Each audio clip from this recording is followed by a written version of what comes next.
Tai kadangi aš nebeskaitysiu teminių paskaitų, nutaręs pakeisti formatą,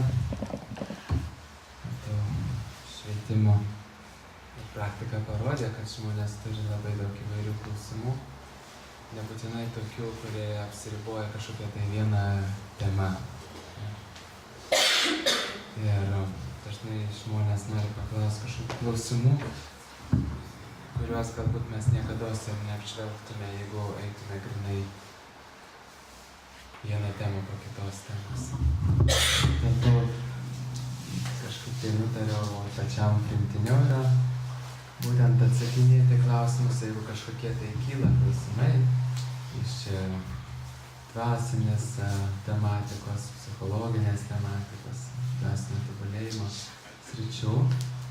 Juos galima užduoti apie iš santykių sferos, santykių šeimoje, santykių darbe, profesinės realizacijos, darbo su savimi, savo asmenybės skleidimo, dvasinės praktikos, filosofijos, teologijos klausimais.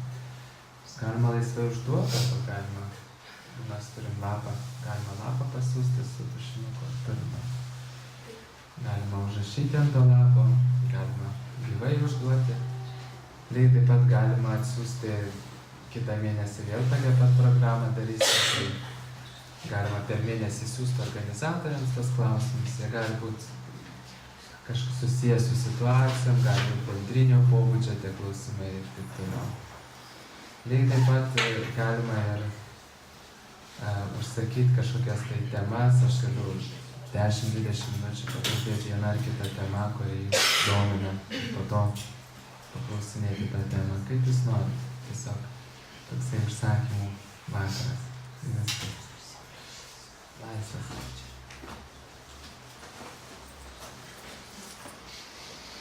Ir jau galima pradėti? Jo, pradedam. Nuo vakarykščio dienos temos pratęsant.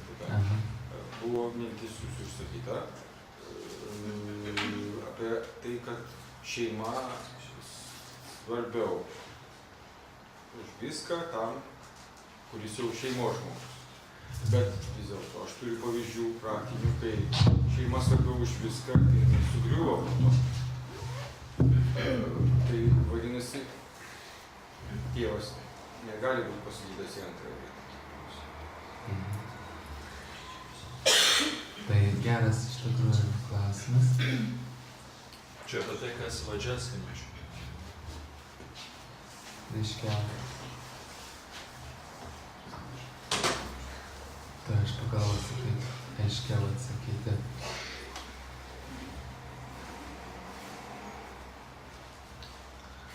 Geriau taip atsakysim, kad kol žmogui daugiau džiaugsmo teikia antra pusė, tol jam natūraliai šeima yra svarbu. Kai jam pradeda teikti Dievas daugiau džiaugsmo, jam tampa Dievas svarbiau. Eikim iš egoizmo prizmės. Ja? Taip žmogus elgiasi. Pažiūrėkit, yra, pavyzdžiui, draugai, ne? Arba yra kažkokia tai... Kaip žmogus ieško antros pusės, tas, kas teikia daugiau naudos. Paimkim taip. Nereikia čia visko idealizuoti, kad čia dvasinė meilė. Ne, tiesiog patys man daugiau teikia džiaugsmų. Dėl to iš dviejų partnerių moteris renkasi būtent tą vyrą, o ne kitą.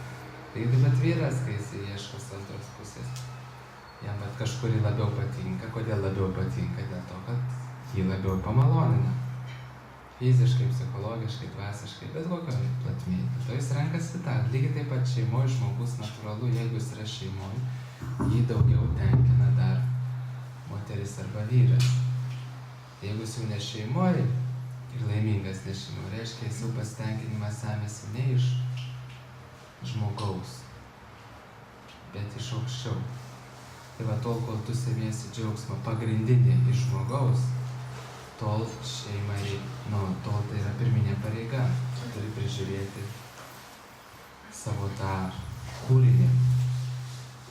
O kada pradedi semtis džiaugsmo iš Dievo, tai tu šeimą dar labiau prižiūri. Dar stipriau. Nes Dievas yra meilė. Jo, mažiau egoizmo. Tai va dėl to Dėl to, reiškia, ką, tik jeigu rašysit, rašykit spausdintiniam raidėm, gerai? Ne daktaro raštu rašykit. Tas sunku. Kas neturit, galit praleisti arba vėliau užrašyti. Tai va, tai... Aš tai pabaigsiu. Iš tos pusės žiūrint, kad tai natūraliai įvyksta. Jeigu žmogus dabar šeimoje pradės nebeatlikti savo pareigų, sakys, aš dabar noriu daugiau dvasiškai tobulėti, o šeima antram plane, nors realiai jam šeima viduje yra didesnė atrama negu Dievas, tai jisai nesąžiningai elgiasi. Ir galiu atsakyti, kada tai įvyksta. Tai įvyksta tada, kada yra nemalonu atlikti pareigą šeimą. Tada jisai prisidengia Dievu ir taip atitolsta nuo pareigų šeimoje ir sako, aš dabar daugiau dvasinės praktikos. Pavyzdžiui, tas labai realų pavyzdys. Grįžta vakare, sako, aš eisiu skaityti šventraščius. Dėl to, kad jam nemalonu girdėti vaikų problemas ar žmonos problemas. Nors jis realiai apgaudinėja save, jis realiai nuo jų daugiau priklauso savo džiaugsme negu nuo Dievo. Bet jisai deklaruoja, kad jis labai didelis Dievo atsidavęs ir taip toliau. Tai va, tai dažniausiai tas dalykas vyksta, kada žmogus bėga nuo savo problemų. O jeigu jis yra šeimoje, jo Dievas yra šeima. Jeigu jis yra ne šeimoje, vienuolis, o Dievas yra Dievas. Tai taip pat, kai sakau, jo Dievas yra šeima, ta prasme, jis yra jo pirminis objektas tarnystės. Jis negali eiti, duodamas pavyzdys vedasi. Iš kur čia toks aidas eina, kad galima kažkaip padaryti. Labai erzinausias. Va, vedasi duodamas toksai pavyzdys, kad skaitosi, jeigu mama daro altoriui ritualą, ir atbėga vaikas, jinai turi nutraukti ritualą. Jeigu atbėga vaikas ir jam kažko reikia. Tai va čia geriausias atsakymas. Turi nutraukti ritualą, vaikų pasirūpinti ir toliau pratęsti ritualą.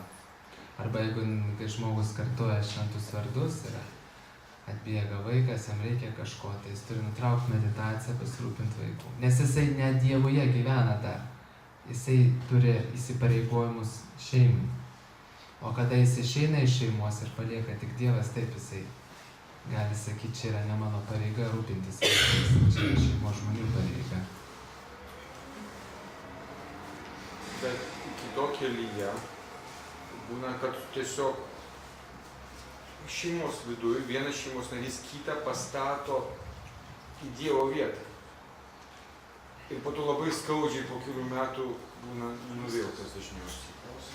Aš tokį praktiką supratau.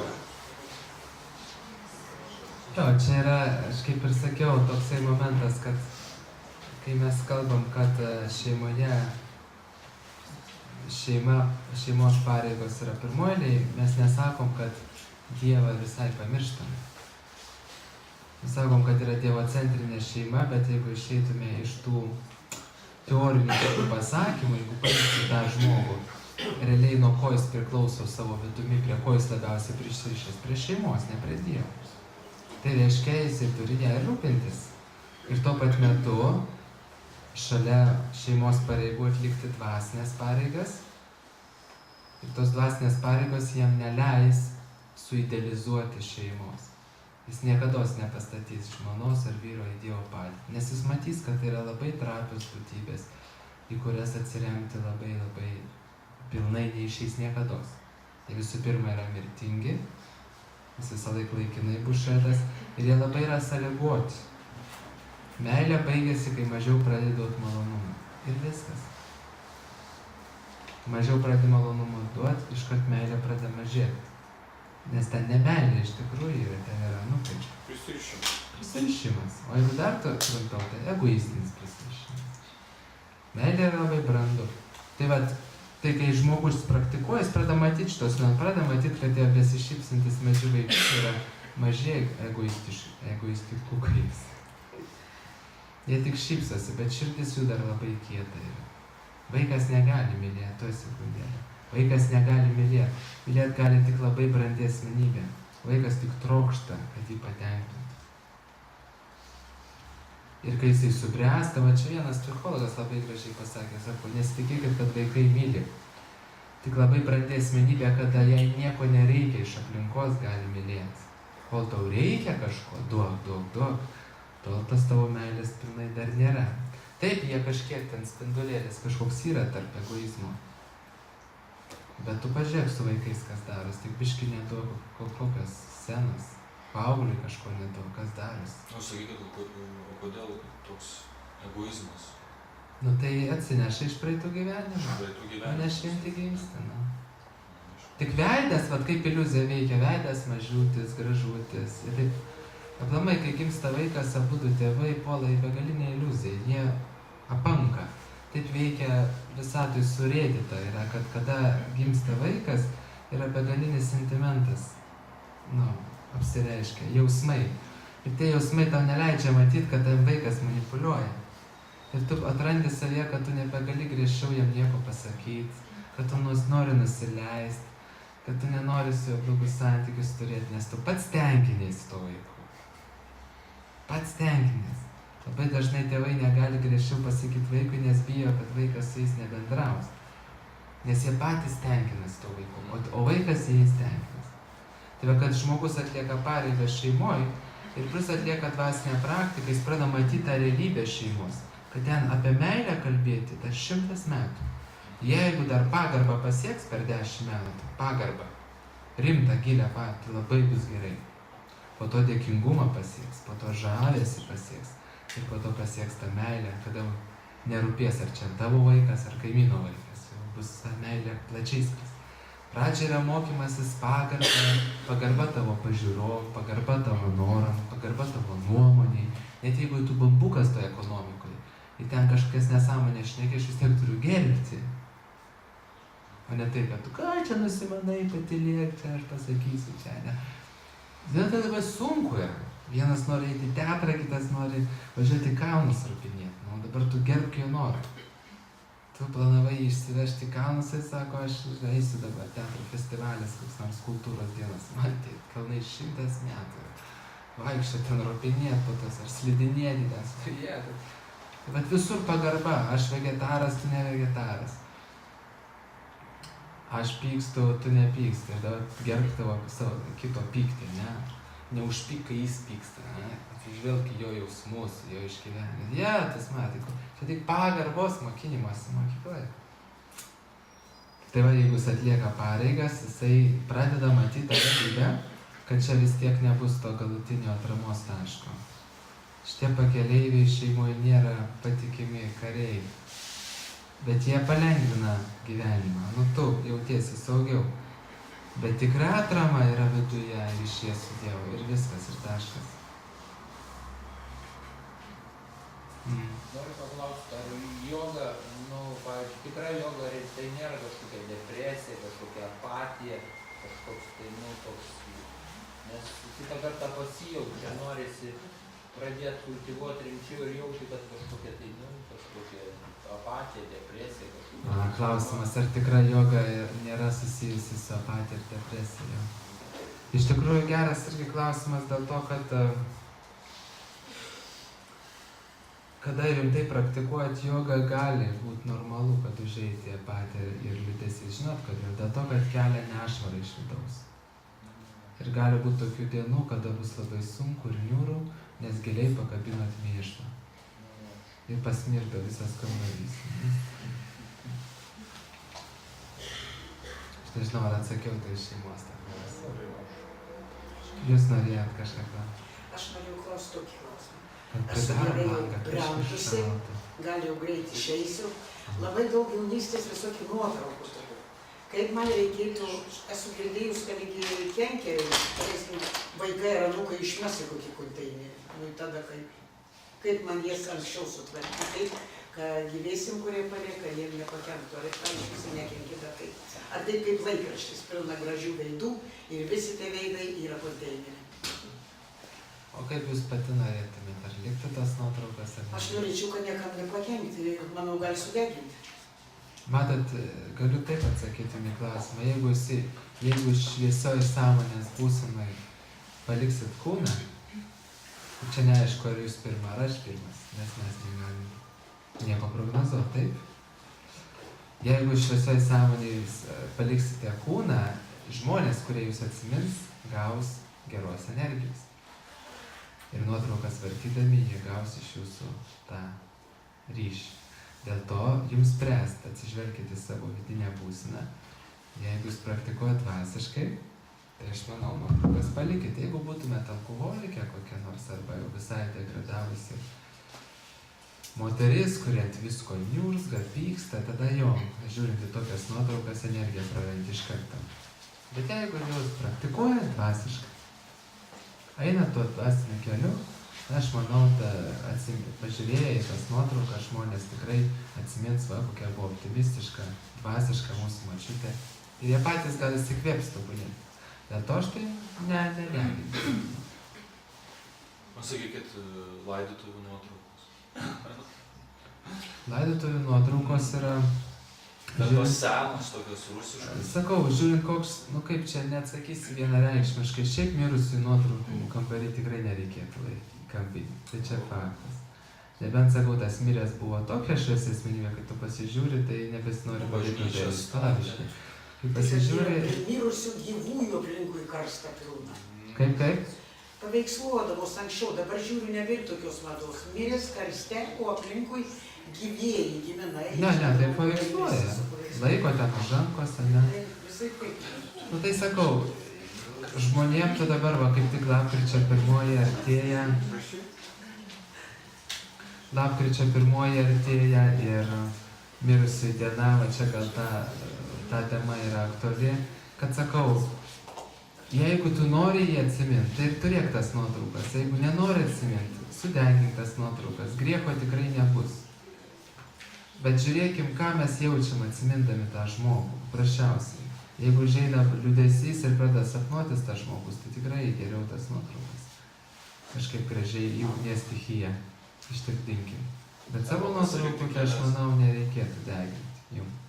Arba galit tas, kurias jums nepatinka, kuriuose jūs buvot bloga ar ten žemoj sąmonės būsenai, o tas geriau palikit tik pačias šviesiausias. Čia man taip atrodo. Tai. Mano klausimas būtų, galima aš paskaitysiu. Paprastas toks jau, ką reiškia būti čia ir dabar, na, žemėje, ne? Tiek dieviškajame, tiek, čia pasakyti, tiek materialiame būvyje, reiškia, tame.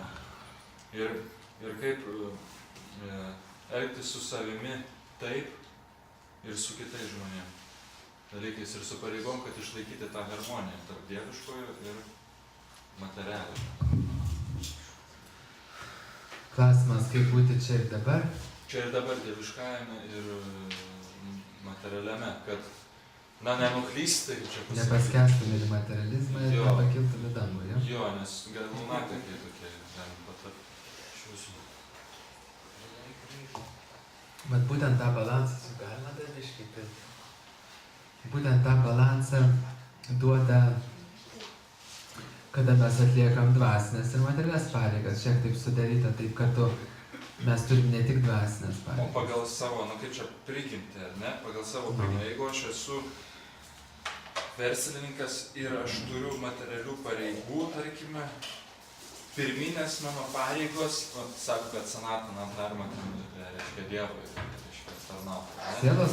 Bet vėlgi, jeigu aš užmiršiu save materialiame, kad aš esu čia ir dabar, tai... Paskirstyk laiką, kiek dvasiniai praktikai, skirk valandą, visą kitą darbą. Labai sunku, nes išsimėtų. Tai... Skirk daugiau tada. Žiūrėk, pats balansuok, kaip jautiesi. Jeigu jauti, kad kyli per daug į dangų, daugiau užmesk materijos. Jeigu jauti, kad į materiją lendi, įmesk dangaus. Čia kaip daryti kokį kokteilį. Cukraus, druskos. Labai svarbu save stebėti, save pajausti, ar tu jau kyli kaip balionas, ar tu jau leidi šaknis į materiją, viskas tau labai brangu, neduosi, stalo neduosi, čia mano, ne. Tai va, balansą visur svarbu atrasti. Nu ir taip, ir taip. Taip? Kartais tas materializmas, tas toks egoizmas užplaukia, kad nežinau, tarsi nori. Tai būk egoistas tuo metu. Tuo metu, Taip. ne, bet tai nėra blogai, ne, aš Nėra visiškai blogai. stengiuosi egoizmą atsisakyti, noriu pasižiūrėti mane taip. Tuo metu yra tikrai neblogai, bet jeigu liksit pastoviai, Pastoviai laikytis to tokio upremstos, kaip čia Jo. pasakyti, to užsispyrimo, tai, na, aišku, kas toliau, kas nesveikia. Taip. Pratęsiant jo temą, iš tikrųjų, tai čia va, buvimas verslininku, o čia va, kai ateina ta idėja, kad reikia kažko siekti karjerai, bet, sakykime, gerąją pusę, vat, profesionalioje erdvėje, ateina tokia kaltė dabar, kad ne, čia taip neturi daryti, Čia čia... fanatizmas vadinasi. Religinis fanatizmas. Nu, kalbėt turiu omeny, kad čia lyg tai... Ne, aš čia sakau. neturėtum to daryti, nes čia... Sakau, čia yra fanatizmas. O tai, kaip, jo, gali plačiau paaiškinti. Čia nesveikas mąstymas yra. Nes, įsivaizduokit tai. Bhagavad Gitai paskaitykit, Arjunas sako, nesikausiu į mišką medituoti. Nu, ir ko jis Ir Krišnas sako, ką čia kalbė dabar. Taip Krišna perpasako visą Bhagavad Gitą, kad pareigas reikia atlikti. Su Dievu sujungtų. Jeigu jūs verslininkė, darykit verslą tokį, kad čia Klaipėdoj nuneštumėt visiems skrybėlės. Nupirksit va tokį namą ir padarysit centrą dvasinį. Nu. Kokia problema? Ką? Labdarą daryti. Jo, mes vakar Taigi galima iš to materialaus padaryti dvasinį dalyką, nebūtinai. Kaip pinigas, tai yra dvasinis Nu, dalykas, čia yra energija. Su ją viską suksit. Galit televizijai kurti, kiaurą parą vien dvasinės dalykas. Nepatrauktų pagundos, laimės. O ko jūs bijot, nu pasimaudysit pagundose, pajausit tą skonį. Jūs matot, negalite atsisakyti to, ko nepatyrėt. Jūs traukia vat pagundą, lelele, nu, jūs vis tiek turėsit pačiupinėti. Jūs nepraeisit šonu, nebent turit labai realizaciją iš praeitų gyvenimų, kad čia geriau nelyst. Tai yra žmonės, kurie turi realizaciją, žino, kad, pavyzdžiui, gyvenime reikia tik tiek, kad minimaliai poreikius patenkinti. Tai jie paskolų neprisijėmė. O kurie tos realizacijos neturėjo, prisėmė paskolas. Nu kaip pavyzdį, jie prisipirko namų ir Lexusų. Dabar važinėja ant skolų. Namai ant skolos, Lexusai ant skolos, kojinės ant skolos, vaikai ant skolos, viskas. Tai va, realizacija, tai va, jūs gundo, pavyzdžiui, ne, rengtis vien firmiškai, turėti jūsų kažkokį verslą, vaikščioti ten, kad blizgėtumėt, čitėtumėt, jūs turėsit tai patenkinti ir atsivalgyti to, pavaikščioti tarp turtingų žmonių, pamatyti tą visą veidmainystę, tas kaukės, tas ambicijas, tas intrigas, pasimauti toje terpėje, pamatyti tai ir tada sakysit, o gal čia kaip sako. Bet kas gaunas, kad tu supranti, kad tenai, va, tie dalykai bus, bet suvokimas. Nesuprantat dar, jeigu suprastumėt. Suvokimo dar nėra. Suprantat, jūs teoriškai suprantat, bet jūs neįkišot pirštą. Nenudegit. Pirštą reikia. Ir kartais, vat kol žmogus save riboja, o aš to nedarysiu, kartais jis tiesiog jam užtenka paimti ir padaryti biškį. Jis sako, nu kam kristi liūną, kad sužinot, kas yra liūnas, tu įkišk, vat, su pagaliuku, man pažiūrėk, kaip jis siurbė tą pagaliuką ir tu nereikės lysti, taip sako. Kam, kad narkotikus pažinti, ar būtinai reikia prisinarkošinti. Užtenka alaus biškį išgerti, tu supranti, kaip veikia narkotikai, nu, kaip priklausomybė atsiranda. Tai kam eiti patį tą liūną giliai? Taip ir čia, jeigu jūs, pavyzdžiui, turit kažkokius tai norus, jūs pradedat juos pildyti ir kiek stipriai jūs norit, to tiek jūs ten lysit giliau.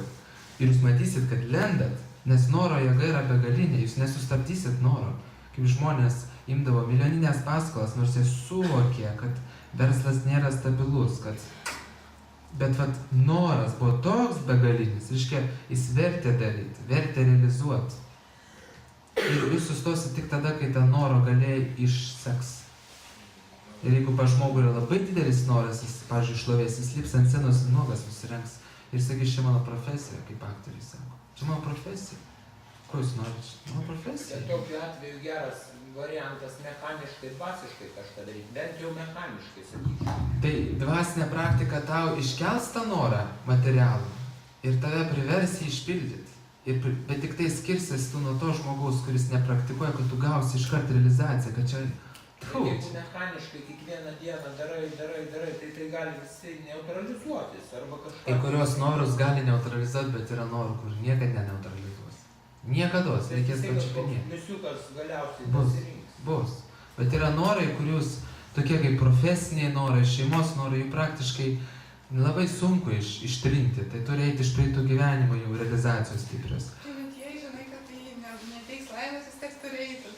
Nes tu nežinai.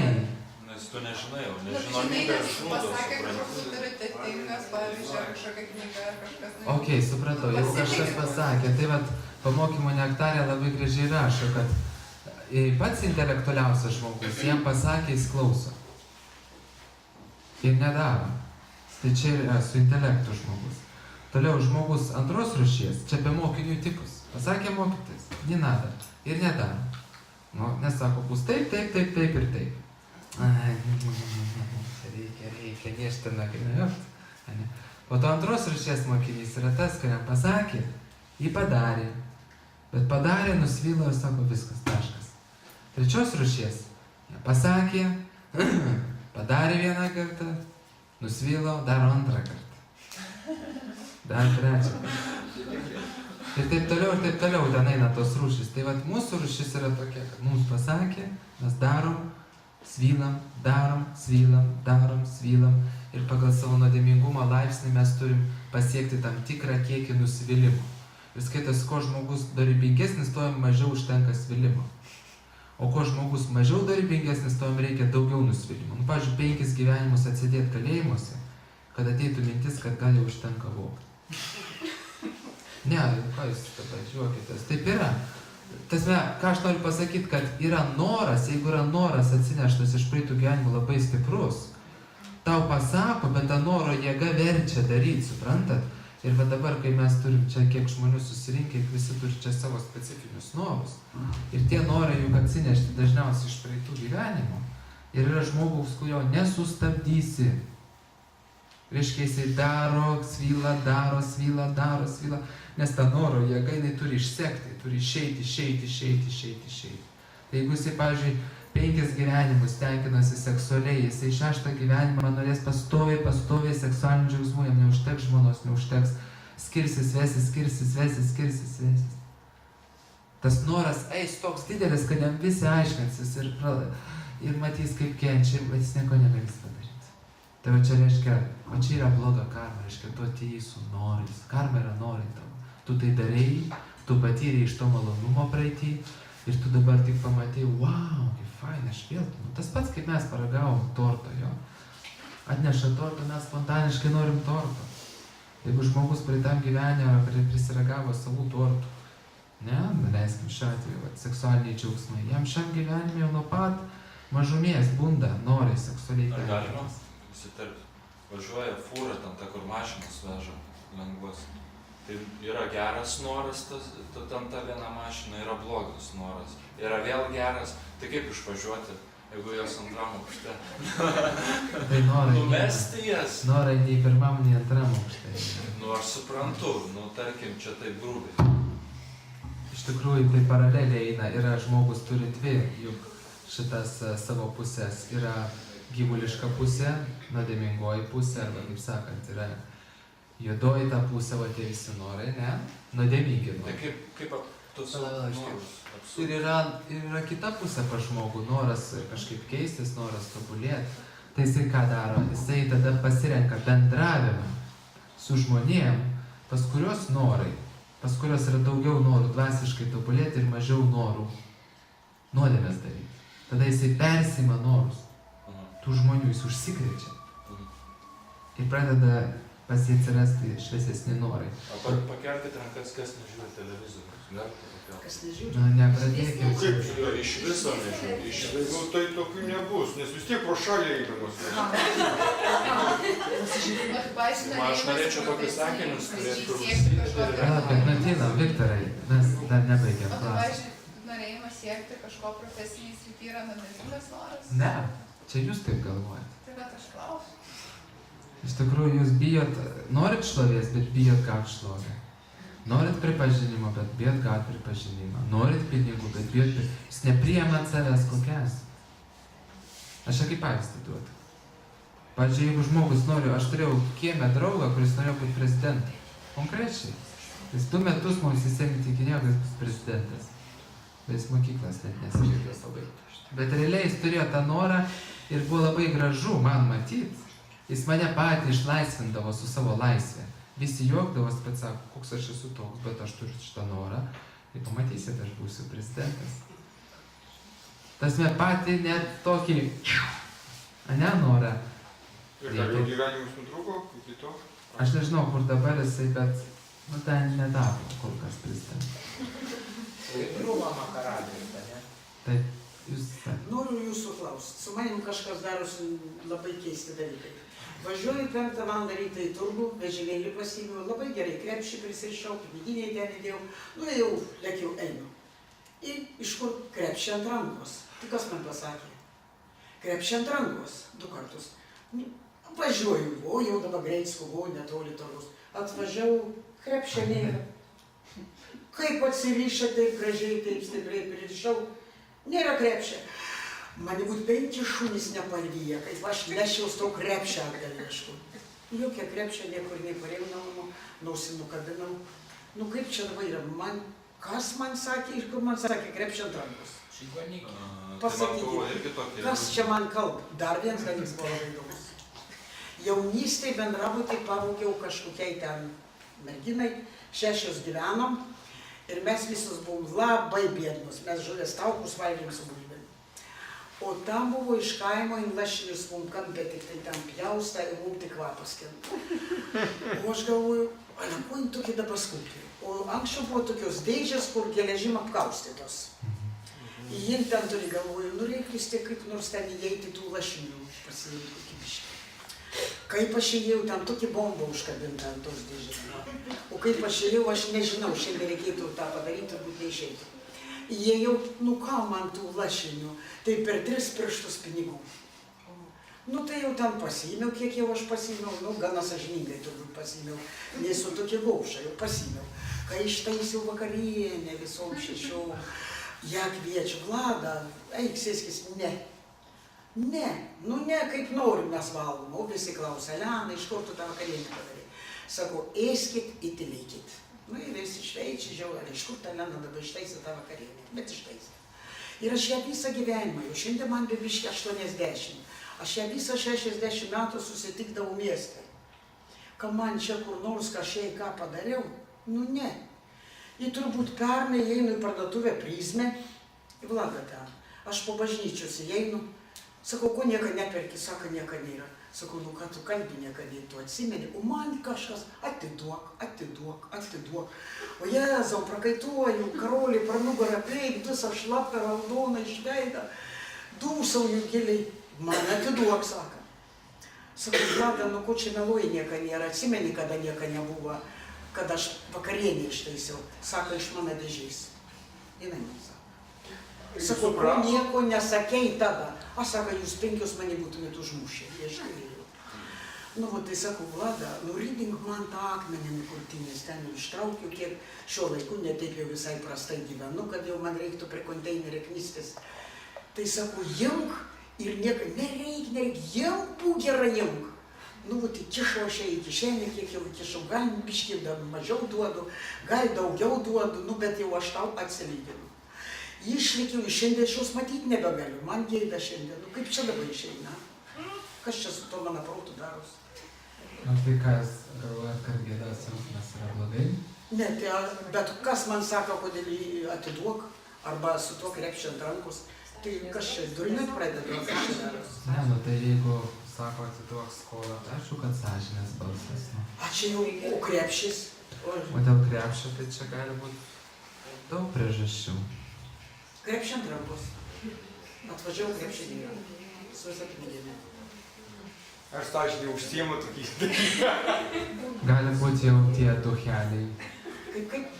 Dvaselės gali. Va. Bet reiškia, čia nėra blogai. Blogai, jeigu dvaselės. Blogai? Jeigu su tais krepšiais ant rankos tie bailiai vyksta tokie, tai... Tuo atveju, kai pasakė, kad atiduot skolą, tai čia yra gerai, bet ar tie patys buvo balsai, kur sakė skolą atiduot ir... Nesakė skolą, tik sako atiduok. Bet ar tas pats buvo balsas, kuris sakė atiduok ir tas, kuris sakė, kad krepšį ant rankos? nu aš nežinau, o tas pats ar ne. Ar skiriasi Aš būsenos ar ne? Nu, ko sunku pasakyti. Vat su tuo atiduok, tai tikrai galiu pasakyti, čia galėjo būti tikrai jau Dievo balsas, ne, paramatma, nu, Nes, iš vidaus. nu jau aš einu stipriai dvasingumo keliu, aš labai galvoju visus tuos vargšus, nelaimingus, visokius pasileidusius pijokus. Na gerai, bet tie krepšiai rankos, tą visą situaciją, kokią jūs paliko įspūdį? Kai atidaviau, man labai gera pasidarė, o prieš tai aš net nežinojau kažkokį darbą. Ne, aš apie krepšius kalbu. Kada? Apie krepšius. Nu, iš pradžių man lygiai, kaip čia dabar, kaip gali būti, aš niekaip nesuprantu. Taip, pririšau, gerai, užrišau, kaip reikals. Atvažiuoju, turbūt ne krepšio, ne piniginis. Bet jau bėgau, galvoju, gal kaip nors, kai riedėjau į ten atsikratė tas mazgas, nu gal kur nors guli. 5:30, 4 ryto, nu žmonių lieka, nei žmonių, nei krepšio, nei piniginės, varėjau namo dabar. O kaip jūs įnešėte krepšį? Aš nepergyvenau, man nebuvo gaila to, kas dinga. Tik aš galvoju, ką tas reiškia dabar, kaip čia reiktų išeiti, kas man sako, tas buvo pirmą kartą. Galvoju, aš jau gal duriuot pradedu, Jūs kas balsas girdėjęs ir jis tai tik tai mintys. Aš nežinau, ko aš girdėjau, aš nesuprantu. Mokytojus geriau supranta, ar aš ausim, ar aš protu, ar čia kas kur man ką sako, ar aš blūdėjau jau gal, kas čia. Dažniausiai protą paveikia, paskui iliuziją uždeda ir pamiršti. Nu, bet mes visi dažnai girdim. Darai ką nors ir perspėjimą girdi. Taip, tai automatiškai. Balso ar dar kažko, tiesiog girdi. Nu tai kokius išvados galų gali, kas tu Tiek daug čia tikrai visokių dainamas. Tai sakykit, aš seniai labanaktis jau suprantu, kaip daug žmonių nuojautų. Normalu, pas visus. Kaip? Pas daugelį. Dėl tos Tik pas jūs bandau, kai jau nuojautų. Tai čia situacijos. nuojauta būtų. Nepaklausai tos nuojautos, paskui gailės. Nu, aš suprantu. Svarbu, kad Sako, nedaug žemės drebėjimas, kokį lyderį įsijungi teliką žiūri tiksliai. Kiek kartų yra tai buvę? O aš, tarkim, ploviau indus ir mane perspėjo, kad ten tas Lukašenka su lėktuvu nukris, nu akurat nukrito. Dar žinau ten informaciją. Matot, kartais tą informaciją, jeigu Nu jūs, ten tas ne Lukašenkas, Lenkijos prezidentas, kaip jis ten.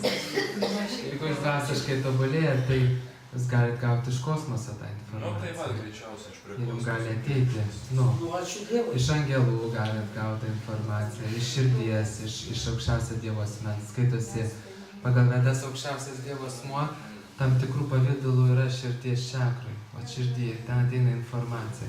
Gali ateiti iš aukštesnių būtybių. Bet jeigu jums pradės eiti balsai, nuo kurių jums erzins, Ne. tai tada va bus ducheliai, tai bus dvasias. Bet jeigu eina informacija, kur jūs įspėja, arba kažkokia tai eina, tai dažniausiai yra iš aukštesnių sluoksnių. Tai nuostabu, ačiū Jums. Nuostabu. Ačiū tamstai. Ačiū. Ar mes baigėm dėl profesinės realizacijos, ar ne? Ai, super galvoti. Nu, kalbėk, nes mes peršakom. Tai vėl, čia man tai daug laikas, jeigu kas ateis ar medaliai. Tiek. Šiaip iš tikrųjų, va, tą temą aš tik dar norėjau pasakyti dėl norų pasiekti profesinę realizaciją. Jos negalima slopinti, jos kaip tik reikia labai atpalaiduoti. Vat šitos norus. Nes jie yra į pareigos, nu, ta prasme, tai yra darbingi norai. Ir juos reikia labai atsižvelgti ir dažniausiai pasiekia tie, kurie leidžia savo norų išplaukti. Profesiniam, pavyzdžiui, žmogus nori tapti koks garsus mokslininkas, ane, jis turi tą norą įsisąmoninti. Pradžiai žmogus turi įsisąmoninti, kad toks noras yra ir po to jis turi priimti save toks, koks jis yra, kad jis būtent to nori, o ne kitko. Kad ir koks kvailas tas noras gali atrodyti, jis turi priimti, kad jis būtent va toks. Pavyzdžiui, kažkas nori ten statyti kokį nors net pažįstamų skraidančių objektų tyrimo centrą, ne? Ir kažkas juoksis, sakys, nu iš vis, nu, įsivaizduoji pasakys, kad čia dabar centrą kursiu. Tai sakys, nu visai ufanautas, pats tapai. Bet jis turi norą ir jeigu jisai seka to noru, jisai pasiekia. Dėl to pirma yra, kad tu užfiksuoji tą norą ir po to labai sunkus yra etapas, kai tu priimi tą norą ir save toks, koks tu esi su to noru. Aplinkiniai, kurie pavydi, jie gali sakyti, kad tu materialistiškas, pas tave gigantiški norai, tau neužtenka tiek, kiek mums užtenka, kas čia daros, kodėl. Bet jeigu jūs priimsit save kokie esat, jūs labai daug laimėsit, nes dažniausiai tie žmonės šneka iš pavydo. Bet va būtent, kaip pasakė, dėl priėmimo save kaip esi, tai kai pradedi domėtis, skaityti ir panašiai, labai pradedi būti nepatenkintas savim, nes, matai, koks yra iš tikrųjų tikras idealas ir kad visai... Tai va čia dar viena karjeristiškumo savybė, kada nori daryti karjerą dvasiniam gyvenime, reiškia nežiūrėti savo dabartinį lygį, o šokti ir skinti patys saldžiausią vaisių. Tai čia yra irgi karjera, nes kodėl? Dėl to, kad aš tą nuskinęs saldžiausią vaisių labiau tenkinsiuos. Čia tas pats egoizmas. Bet koks mokinys, jeigu nesieks tenai kažkokio tai majoro laipsnio, koks kareivis? Tai va čia ir yra sunkiausia tą padaryti, kai tu labai nori pasiekti, kai tu labai nori pasiekti aukštą lygį ir matai savo šitą lygį ir išlikti balanse, nepersitemsi. Ir tuo pat metu matai, kaip laikas greit bėga ir gali nespėti, bet vis tiek kantriai laikai savo lygį. Nepersistengi. Čia iš tikrųjų yra labai, toj sekundė, aš toj pabaigsiu. Yra labai sunku tą dalyką padaryti. Kada labai gundo, labai nori, spirga, dega ten viskas, dūmai rūksta. Ir matai, kad net šiam gyvenime gali nespėti. Kad tavo norai visai kitur tave tempia. Vis tiek išlikti laimingai toj padėtyje. Tai vad skaitos, čia yra didžiausias nuolankumas, kada tu aukštą tikslą turi, bet priėmė savo padėtį ir veikiai iš savo padėties. Ir, pavyzdžiui, žmogus gali pasakyti, taip, aš noriu dvasiškai tobulėti, bet aš noriu dar ir savo namo 200 kvadratų. Taip, tai realu yra. Ir dabar jisai pradeda tą dvasiškai tobulėti ir tam namui taupytis. Ir jisai mato, kad dvasiniam tobulėjimui laikui mažėja. Ir jisai pradeda, viduje konfliktas kyla, kad jisai nori eiti, pakilti jau ten, o staigiai jį dar tampo tokie paprasti troškimai dideliai. Tai va čia, jeigu jisai nesažiningai pasielgia, ten meta statybas, ten čia viskas, gyvens būtent, vis tiek tas noras išlys. Ir jis nesupranta, kad tą namo statymas ir ėjimas yra pats greičiausias ėjimas į viršų. O jam atrodo, kad jis dabar rišasi prie materijos. O tuo metu jis plauna savo troškimą. O jam atrodo, kad jis į tunelį lenda.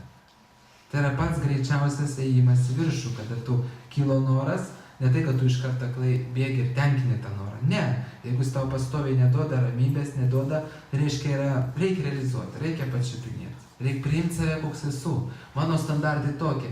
Kažkam užtenka 2 kambariukų visą gyvenimą, o kažkam neužtenka 200 kvadratų. Ir jis turi save priimti, kad man reikia 200. Juokitės, ką norite darykit, bet aš taip greičiau nueisiu, būdamas savim, aš pas Dievą greičiau nueisiu. Negu kad užspaudęs savo troškimus ir vaidindamas vidutinį žmogų. Yra žmonės, kurie turi garbiai troškimą ir jie skinasi aukščiausias pozicijas. Ir dabar tu pradėsi įgilinti, kad čia noras garbės, pripažinimo, čia čia degradacija. Taip, mes visi vieni vienur turi tokius norus, kiti ir kitur turi. Ir svarbiausia, kad priimdamas save kokia esi ir tobulėdamas nuo to laiptelio, kuriame mes esame, mes greičiausiai nueisim pas Dievą. Nes tas, kuris yra savimi, yra žymiai arčiau Dievo negu tas, kuris veidmainiauja.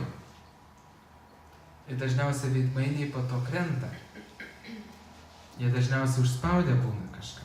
Užspaudę, nepripažįsta, nes gėda pripažinti. Prisiskaitė, kad čia, supranti, tokiuose knygose, kad čia Krišna dvasiniai pasaulyje, o čia staigiai tu nori liopti savo namą 10 metų. Ir tau nusispjaut ant tų dievybių ir ant tų Krišnų visų. Ir viskas, tai imi darai. Patenkini tą troškimą, bet tą troškimą patenkinsi tik tada, jeigu paraleliai praktika bus. Jeigu praktikos nebus paraleliai, dar daugiau norėsit. Pastatysit namą, norėsit dar didesnį namą. Bet jeigu šalia praktikuosit, jums tą troškimą plaus, jūs įtenkinsit ir tuo pat metu jį plaus. Valys. Ir gausis taip, kad jeigu prieš pradžią jūs norėjot labai daug, tai po 2 metų praktikos ir pildymo to troškimo jūs galų gale norėsit to pačio, bet jau mažiau. Pratat? Ir pagal planą bus nustatytas ten 300 kvadratų namas, pastatysit tiek, kiek reikia. Be sporto salės, be baseinų, 20 ant 10 ir taip. Sumažės, bet jūs taip greičiau nueisit, negu kad Visam išspausit. Nes užspausta energija neduoda kūrybos, neduoda laimės, neduoda ramybės, neleidžia progresuoti. Viskas. Taip kad principas yra toks, yra troškimas ir jį reikia pildyti. Jeigu jis yra giliai ir neduoda pastoviai, kyla. Ir reikia pildyti ir nežiūrėti, kas ką sako. Visiškai nežiūrėti. Jeigu tai yra nenuodėmingas troškimas. O su nuodėmingais troškimais kaip? O su nuodėmingais reiktų daugiau padirbėti.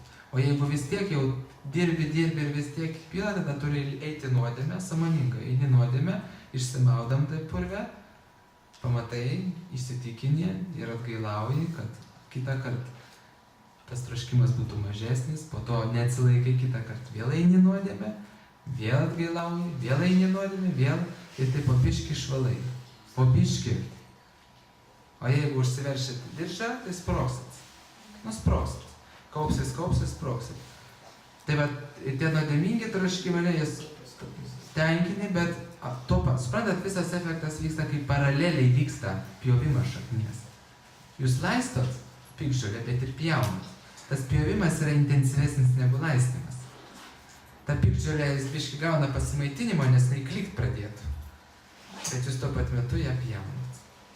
Ta nuodėminga troškimą. Pavyzdžiui, parūkymas, noriu mes rūkyti.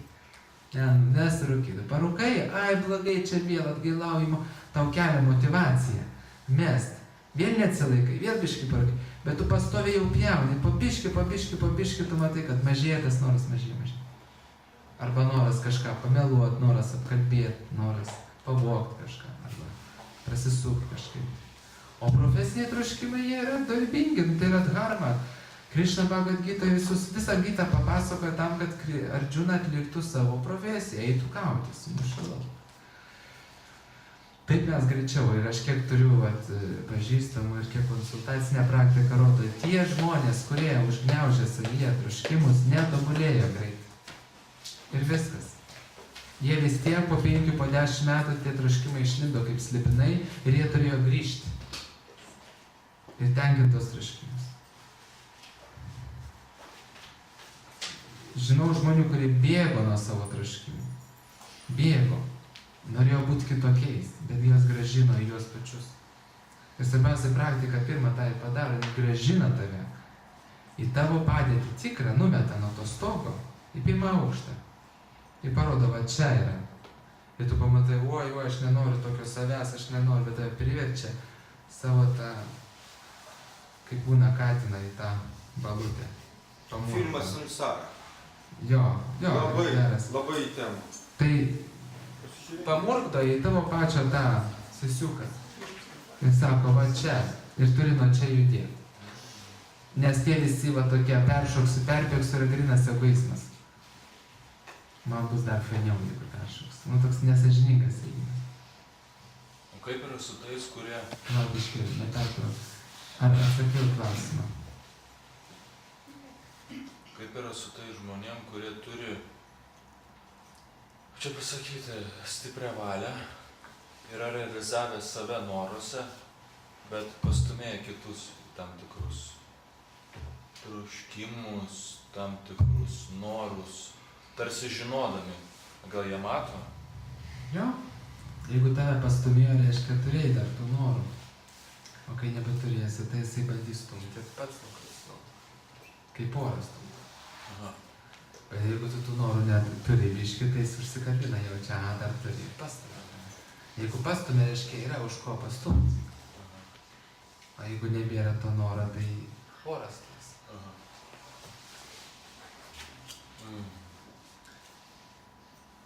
Kokiais atvejais galime kreiptis į vienuolyną, kad leistų pabūti vienuolyno aplinkoje? Čia aš negaliu kalbėti apie kitus vienuolynus, apie Vaišnavų vienuolyną, tai reikia kreiptis į vienuolyną vyresniuosius. Ir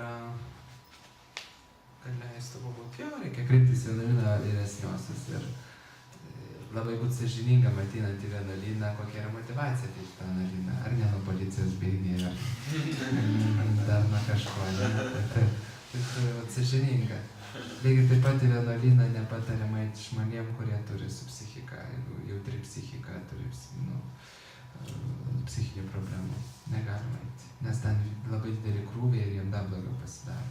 Aš esu matęs tokiu atveju savo akim. Kada vienuolynė nusimovė kelnes, pradėjo sisioti ant sienų ir taip toliau. O šiaip žmogus buvo, neįtarsi nieko. Pavažiavo stogus, bėgo nuo mokslo. Pasirodo, po to išaiškėjo, kad turėjo problemų su psichika. Niekas neišsiaiškino. Nusimovė kelnę, pradėjo sisioti visur. Apsėdo tuo metu. Jisai po to aiškino, kad jis norėjo įrodyti, kad jis gali nusipraust savo vandenį. Grinai ėjo. Jau ėjo apsėdimai, bet nepatikrino, po to kitas atvejis buvo, kai vienas žmogus jau matėsi, jis taip žiūri, jau keistai žiūri, jau kažką šneka. Ir niekas nereagavo. Tai po to aš jau iki pradėjau kalbėti visokias nesąmonės. Po to jį vežė tėvams, paliko pas tėvus, jis išbėgo naktį į mišką nuogas ir rado kažkur ten nukritusi. Siaubingos istorijos, tai yra jau praktika tokia. Šrila Prabhupada sakydavo, kad kas turi jautrią psichiką arba kažkokiu tai, nesuderintą psichiką negali būti vienuolyne būti. Lygiai taip pat nusikaltėlė ir taip toliau. Čia galima eiti žmonės, kurie arba taip pat vyrai, kurie ar moteris bėga nuo atsakomybės, nuo pareigų šeimoje irgi neturi būti priimami į vienuolyną. Būna ir tokių atvejų. Tai labai gerai išsiaiškinti, iš kur čia tavo atsiradai, kas čia per pašaukimas pas tai, ne? Ar čia tikrai dvasinis jau Dievo apšauksmas, ar čia, kaip sako, geriausia užuovė, kur tikrai niekas nėra spaltorių, kas tau ieškos? Čia dėžė po šventom knygom, policija neieškos. Tai šiaip tai yra labai gražu, šitoje galima praktikuoti, kas nori rimčiau praktikuoti, ar vyrai, ar moteris, yra patariama laiks nuo laiko nueiti vienai dienai, porai dienų, pabūti vienuolyne. Nesvarbu, kad tu šeimą turi, tiesiog pabūti toje aplinkoje, prisikrauti dvasinę energiją. Yra labai graži tradicija, kai žmonės sako, kaip gauti įkvėpimo, dvasiškai tobulėti, tai vienas iš lengviausių būdų įkristi į baseiną, į tą aplinką, kur žmonės generuoja daug dvasinės energijos, tiesiog pabūti, grindis pašluoti, pavalyti tenais dulkes, maistą padėti pagaminti, tiesiog būt prie tų vienuolių ir gausi tos jėgos labai daug. Aš savo laiku gyvenau Vaišnavo vienuolyne, kai studijavau universitete, labai daug davė gerų dalykų, kad galėtum po to pats išlaikyti tą lygmenį. Tai pradžiai labai gerai yra pagyventi. Jei žinau daug šeimos žmonių, kurie ateidavo ten šeštadienį, sekmadienį pabūti, tiesiog sekmadienį. Aišku, susitarę su šeima, kuris supranta, kas tai yra. Ja? Pernakvodavo rytinėse apeigose, sudalyvaudavo nuo 4:30 ryto ten iki 9 arba ten. Ir tiesiog ateidavo iš vakaro po darbo, pernakvoja, rytinėse apeigose sudalyvauja ir eina į darbą sekančią dieną. Labai sveika. tą rytmetį praleisti. Tai čia yra labai labai svarbu. Aš dabar pamiršau, jūs keliat ranką, ne? Ką? Kažkuria prasme atsakė mano klausimą. Gerai, toliau einu. Ar įmanoma prasilginti gyvenimo laiką žemėje, nes kiek suprantu, sutrumpinti tai galima. Dėkui. Jo, geras klausimas apie karmą, nes tiek, kiek mes gyvenam žemėje, yra lemta mūsų žodžių ir veiksmų. Reiškia, už žodžius ir veiksmus mes gauname to veiksmus. Ir kuo mes teisingiau naudojam kalbą ir teisingiau naudojam kūną, tuo mes galime ilgiau gyventi. Kalbos panaudojimas, tai žinom, nemeluok, ne? Nepletkavok, neįžeidinėk, nerėkauk tą nesąmonę, pykčio neleisk. Kalbą reikia panaudoti materialiom pareigom atlikti, jeigu mes dirbam darbą, ne? Ir Dievą išlovinti, arba savęs tobulėjimo temą kalbėti. Tai yra liežuvio panaudojimas, per kurį mes dvasiškai tobulėsim. Tai bet kuo tu daugiau kalbi, tuo ilgiau gyveni. Bet kalbėti reikia žinot, ką kalbėti. Kuo kalbi daugiau negatyvių dalykų, tuo žemėje laikas trumpėja. Dabar veiksmai, tai čia yra labai platu. Čia bet kurioje sferoje reikia žiūrėti fizinio, psichinio sveikatos palaikymą. Jo, šitam žiedė reikia žinot, kaip elgtis. Šeimos žiedė, kaip elgtis šeimos sferoje. Darbo sferoje, draugystės sferoje, dvasinės praktikoje. Tai čia mes jau skaitėm tas paskaitas, kaip elgtis. kiekvienam iš šitų sferų, kad ilgiau gyvent. Bet principė, trumpai atsakant, galima taip pasakyti, kad jeigu žmogus elgiasi pagal visatos tvarkos dėsnius, pagal visatos harmonijos dėsnius, jis ilgiau gyvena 100%. Šiaip visas gyvenimas yra suskaičiuotas įkvėpimų iškvėpimų skaičių. Kuo žmogus harmoningiau gyvena, to jo kvėpavimas tampa lėtesnis. Jis mažiau iškvėpia ir mažiau įkvėpia. Ir jis ilgiau gyvena. O tuo aspektu netgi galima štai. Kuo žmogus gyvenimas netvarkingesnis, to jo kvėpavimas yra dažnesnis. Žiūrėkit, kuo mes daugiau įtampai, baimiai, pyktyje, liūdesy, to mes greičiau kvėpuojame. Stebėjot? Dėl to, sako, vien per kvėpavimą gali spręsti, kaip žmogus gyvens, kiek jis gyvens. Nes tu negali kvėpuoti ramiai, tiesiog ramiai būt, jeigu tu gyveni ne pagal visatos harmonijos dėsnius. Užtenka eiti vėlai miegoti, vėlai keltis, tu negalėsi ramiai kvėpuoti. Užtenka meluoti, apkalbinėti, valgyti bet ką, bet kada, bet kaip, dirbti ne savo mylimą darbą, šeimoje santykių neprižiūrėti ir tavo kvėpavimas nebus ramus. Tu greit kvėpuosi, nes bus įtampa. Ir tavo gyvenimas mažės. O žmogus, kuris knarkia, pavyzdžiui, kas jam yra pažeista? Aš nežinau. Žinau, kad joga yra viena poza, simhasana, neatsimenu, kuri tą knarkimą padeda įveikti. Čia aš nespecialistas medicinėse dalykuose, bet šičia, kad neiti, sakau, tas labai giliai, nes čia reikėtų apžvelgti, kaip reiktų elgtis kūną prižiūrint, kaip reiktų elgtis šeimoje, čia seminarai ištisi. Principas tas, stenkimės kiek įmanoma pagal visatos harmonijos dėsnius elgtis ir jau gyvensim. Bet įmanoma prasidėti.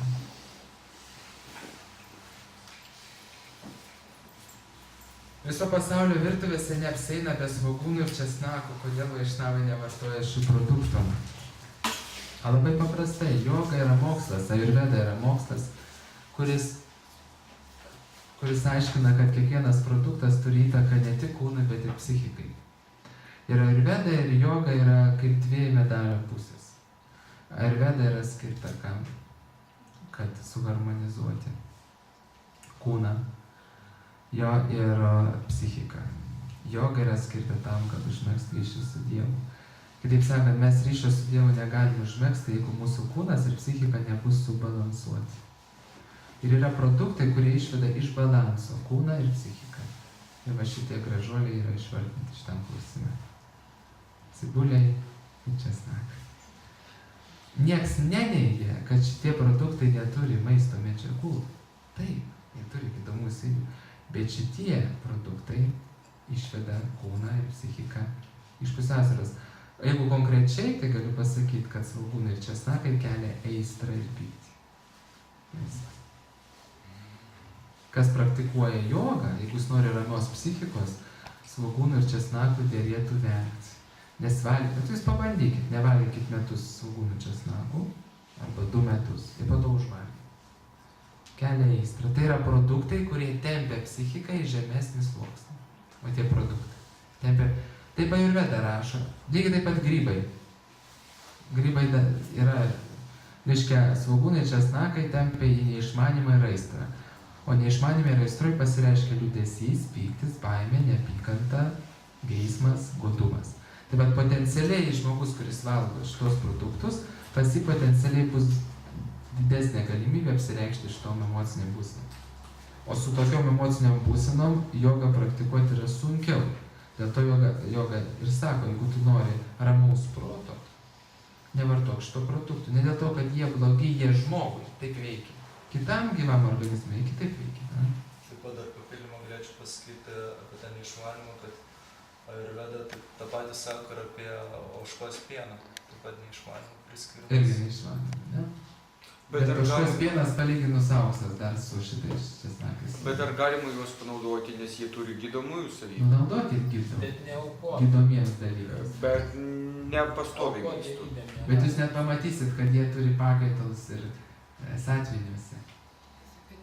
Žolelės ir visą kitą. Ir tai, ką galima gydyti su česnakų svogūnu, jūs tikrai atrasit ir kitų natūralių priemonių, kurios nedarys psichikai tokio efekto. Dabar aš galiu pasakyti, kodėl žmonės mėgsta česnakus ir svogūnus.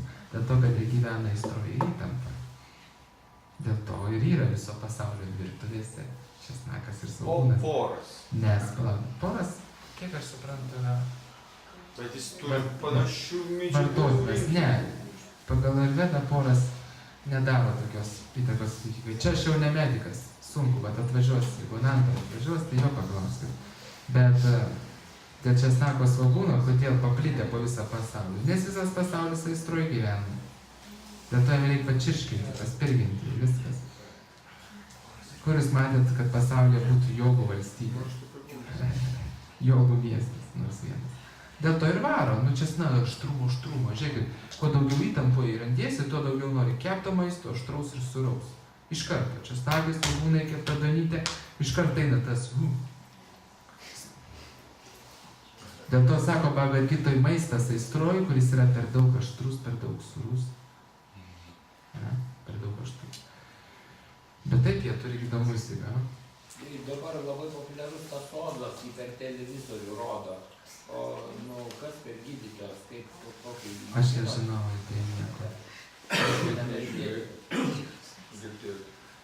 Tai ar atsakiau dėl česnako svogūno, ar ne? Toks poveikis yra, dėl to ir nevartoja vaišnavai. Lygiai taip pat vaišnavai aukoja maistą. Tai vedose pasakyta, kad aukoti reikia švarų maistą. Čia skaitas yra nešvarūs produktai. Tarp nešvarių produktų galiu išvardinti, kas yra. Mėsa, žuvis, kiaušiniai, grybai, česnakai, svogūnai. Visas lietuvių racionas. Dar bulvių trūktų ir viskas. Ne, bulvės, viskas taip. Nu, jos turi, ir bulvė turi savo. Grybai tas pats. Grybai tai net nei aistrai, nei išmanimą tempia sąmonę. Jie veikia taip, kad pas žmogų daugiau bus baimės, reiškia liūdesio, pykčio. Ir plius jie teršia kūną, nes grybai jie yra miško sanitarai, jie sugeria viską. Radiacija sugeria. Tai yra produktas, kuris tempia sąmonę žemyn. Bet sakau, dar aš noriu šitą dalyką pasakius, va kaip ir buvo klausimas, tu žinai idealą, bet esi čia, grybų mėgėjas. Ir valgyk tos grybus. Bet šalia praktikuok praktiką ir kai pajausi, kad tas grybas tavo sąmonę tempia, o tada ir pradėk galvoti gal mesti. O kol nepajutai, naudokis. Tas pats su svogūnai, bet svarbu praktika, įdėti praktiką, jinai valo šalia.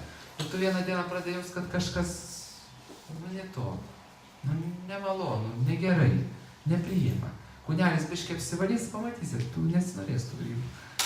Bet tai turėti, ir tada, kai ateis, tada pradėti kelti klausimą, kaip man dabar jūs mažai. O iki to nereiks savo galvos, nu, kvaršins. Na, kažką daryti. Nieko įdomu, kad vaikai dažnai nemėgsta nei svogūnų, nei česnako. Va būtent. Ir žiūrėkit, ko pas žmogų įtampos, aistros, nerimo didėja, to jam reikia aštriau suriau. Varo tą druską, daugiau Himalai tada druską pila. Pila ten tos pipirus, nu va tas eina aštrus prieskoniai. Tai tada jeigu nori aštriau sūriai valgyti, tai bent jau tegu per pietus valgo. Ne vakare, ne ryte, bet valgo naktį, vakarą. Ir po to sunkiai užmiega, nes aštrus sūrus skonis protą suneramina, sunku užmiegti. Tai kad kaukaziečiai paskui ieško, jai jau mamų, jeigu mamų ieško. Jo, tampa, pažiūrėkit, aistra apima ją ir kalba kitokia, ir impulsyvus, ir greitai pykčio priepuoliai, ir iš karto.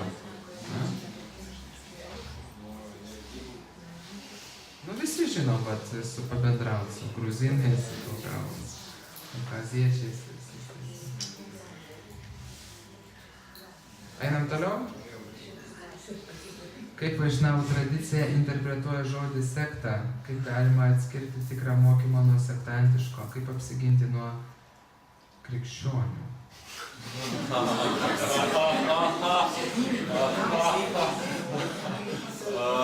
Gerai, tai dabar pirmas, kaip vaišnavų tradicija interpretuoja žodį sekta.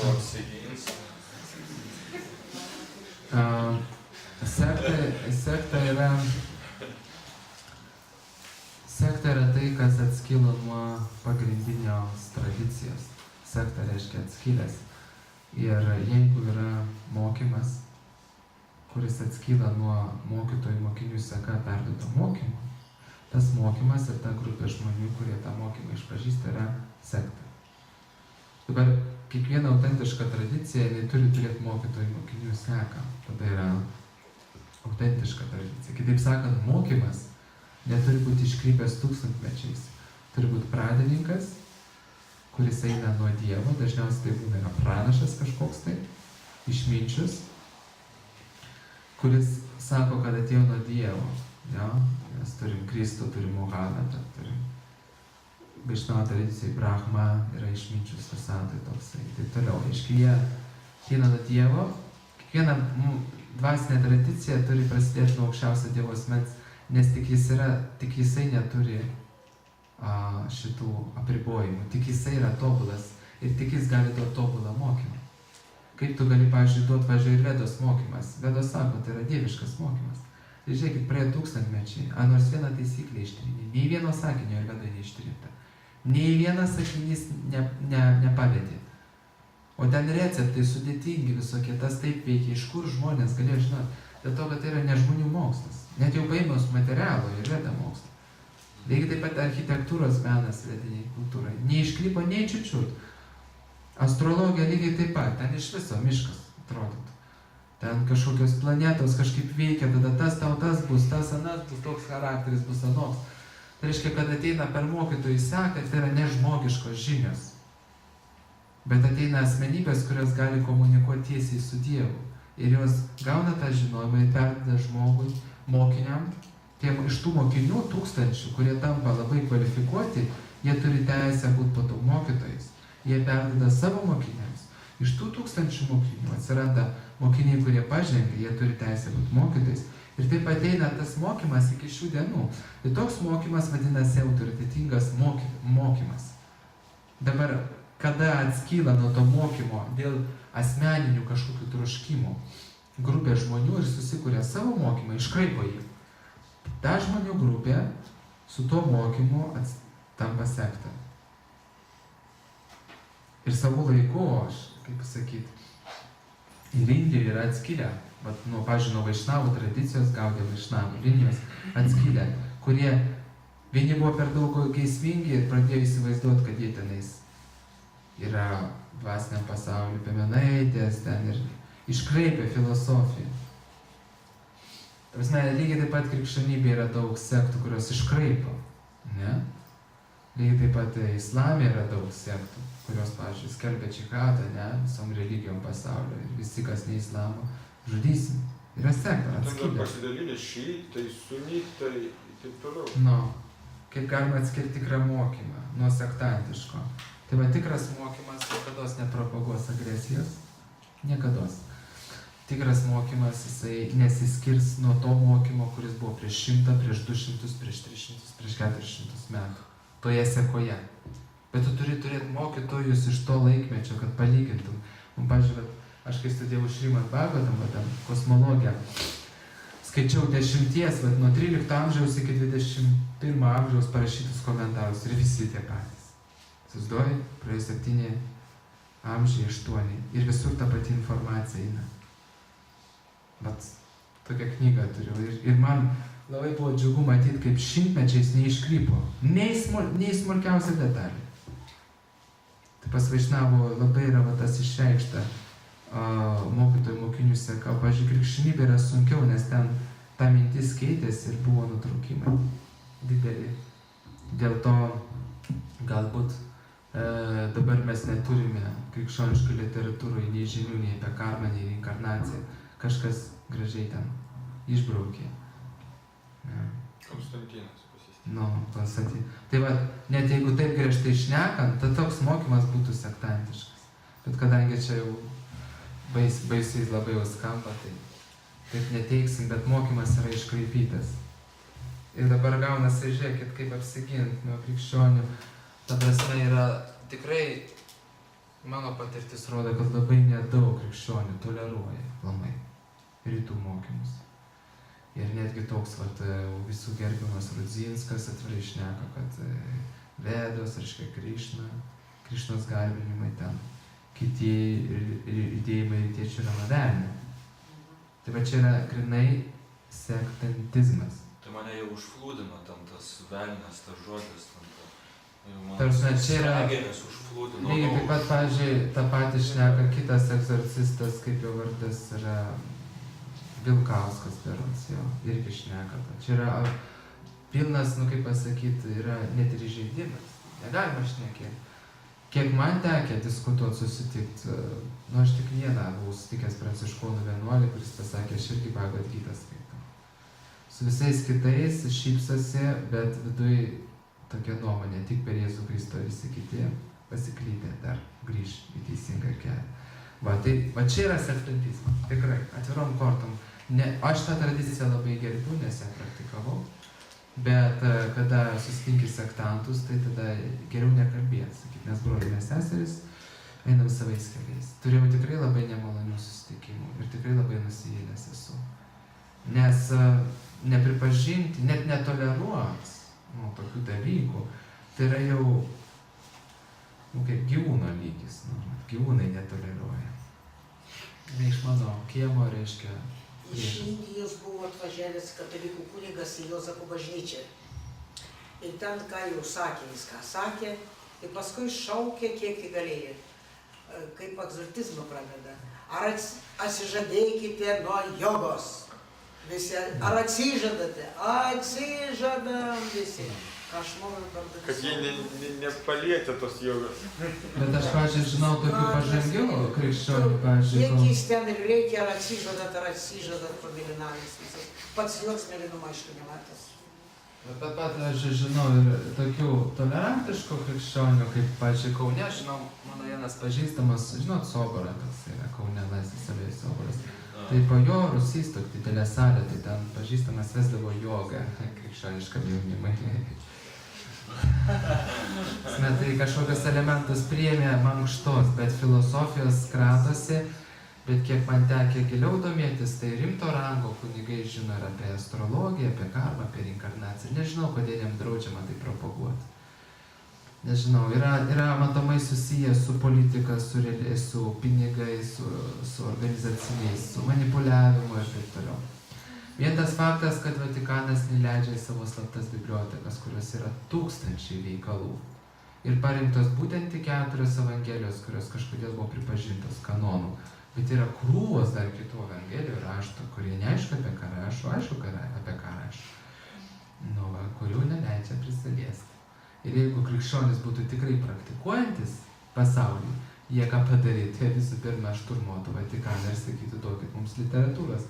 Bet kadangi krikščionis daugiau mažiau yra nepraktikuojantis, taip ir nerūpė. Tai ten paskaičiuota virš 40 mylių knygų. Mylių ar kilometrų knygų. Statai. Tai įsivaizduokit, čia ne metrais.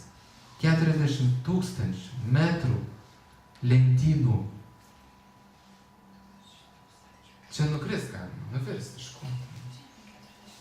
Kitas aspektas labai įdomus buvo Vatikano, jeigu ta tema, kad prieš 4 dienas pradėjo, kaip sakant, visiškai pažeist principą, kurį kažkada Kristus net pasakė, kad apie pinigą kalbant, pinigus Ciesoriui, o Dievui Dievui, ar ne, ten kažką tai tokio panašiai. Jie pradėjo agituoti už globalizaciją, įsteigti pasaulinį banką, taip, prieš 4 dienas Vatikano. Taip, ir banką, ir centrinę vyriausybę pasaulinį. Krišnos iniciatyva. Aš jau senai supratau, kad tai yra organizacija, kuri ranka rankon dirba su globalistais. Aš nekalbu dabar apie Jėzų Kristų ir mokymą, aš kalbu apie organizaciją. Aš buvau labai sukrėstas pamatęs šitą finansinius ir tarp finansinių... Kaip bebūtų, esmė klausimas yra kaip apsiginti, ginti nereikia. Ginti reikia nuo savyje, nuo fanatiškumo. Jeigu mes savyje apsiginsim nuo savo fanatiškumo, tai mums nereikės gintis nuo žmonių, kurie mus puola ten ar dar kažką. Tarsi toleruot. Žiūriu kaip į vaiką. Aš prisimenu, platinau knygas Vilniuje prie katedros. Kažkaip kunigas prie sako, ką čia per šlamštą platinį. Bhagavad Gita, sako, čia šlamštą laiką, sako, čia šlamštas. Ir po to jis man įrodinėjo, kad reiškia, tai sakau, pagal jūsų mokymą, tai va visi mirusieji, sakau, pagal Vedas tai reinkarnuojasi. Jau ten kapuose nėra. Kažkaip iš jie kalba apie tą prisikėlimą visą. Sako, mano tikėjimo galia leidžia man tikėti, kad tas, kur guli žemėje ten, kaulai, ten viskas susirinks į vieną vietą vėl ir jis atsikels. Zombis. Sakau, nu, tada sakau, okei, nu. Bet tai, kad Ir jis patys- įrodinėja po to, kad jis mane myli. Sakau, kažkaip nejaučiu, kad jis mane mylėtumė. Po to gal pajuto, kad pridirbo nesąmonę, sakė, aš tave myliu, aš tave ten. Sakau, gal skirstamės ir... Tai va, tai nereikia, bet nėra pykčio, tu nepyksti, tu matai vaikas stovi, nefitas dvasiniam keliai. Ir lygiai taip pat aš esu bendravęs su labai, sakau, tolerantiškais dvasininkais. O kurie labai pažengia, tai iš tikrųjų labai nori sužinoti, kas rašoma. Nes jie skaito, jie turi va tas knygas. Jiem labai įdomu, kaip Krišna, kaip Dievas apibūdinamas, kokia tai asmenybė ir taip toliau. Ir man pasakoja žmonės, kurie eidavo pasitarnauti, pas tos kunigėlis matydavo knygas lentynose ir taip toliau. Tai ką aš noriu pasakyti, kad kol tu apsiriboji mano tikėjimas, ne mano tikėjimas, mano organizacija, ne mano, tol tu save pats, kaip pasakyti, apriboji nuo žinių, o žinios tai nepriklauso. Nei tikėjimui, nei organizacijai. Bet tas absoliučiai yra visatos žinios. Ir čia bet koks tikintysis gali jas skaityti ir pasimti, ko jam reikia. Ir Prabhupada sako, jeigu jūs norite būti krikščionys, būkit krikščionys, bet praplėskit savo akiratį skaitydami Vedas. Jūs geriau Bibliją suprasit. Pavyzdžiui, kai Vedas studijavau, pradėjau Bibliją skaityti man taip, plačiau viskas, pradėjau matytis. Bet reikia išeiti iš to kvadrato. Dabar kodėl neleidžia išeiti iš to kvadrato? Dėl to, kad nori laikyti žmonės savo valdžioj, nes tie žmonės atneš turtą ir taip toliau. Tai yra valdžia, suprask. Krikščioniai irgi iliuminačiai. Ai, nesigilinam. Dabar, kai šitą... dabar išsimušiau. Nori valdyti, sakė. Nu taip, nori valdyti. Kas bijotų. Tame kvadrate. Tame kvadrate. Man mintis buvo užėjusi. Tada gražiai priekis. Reiškia, kad...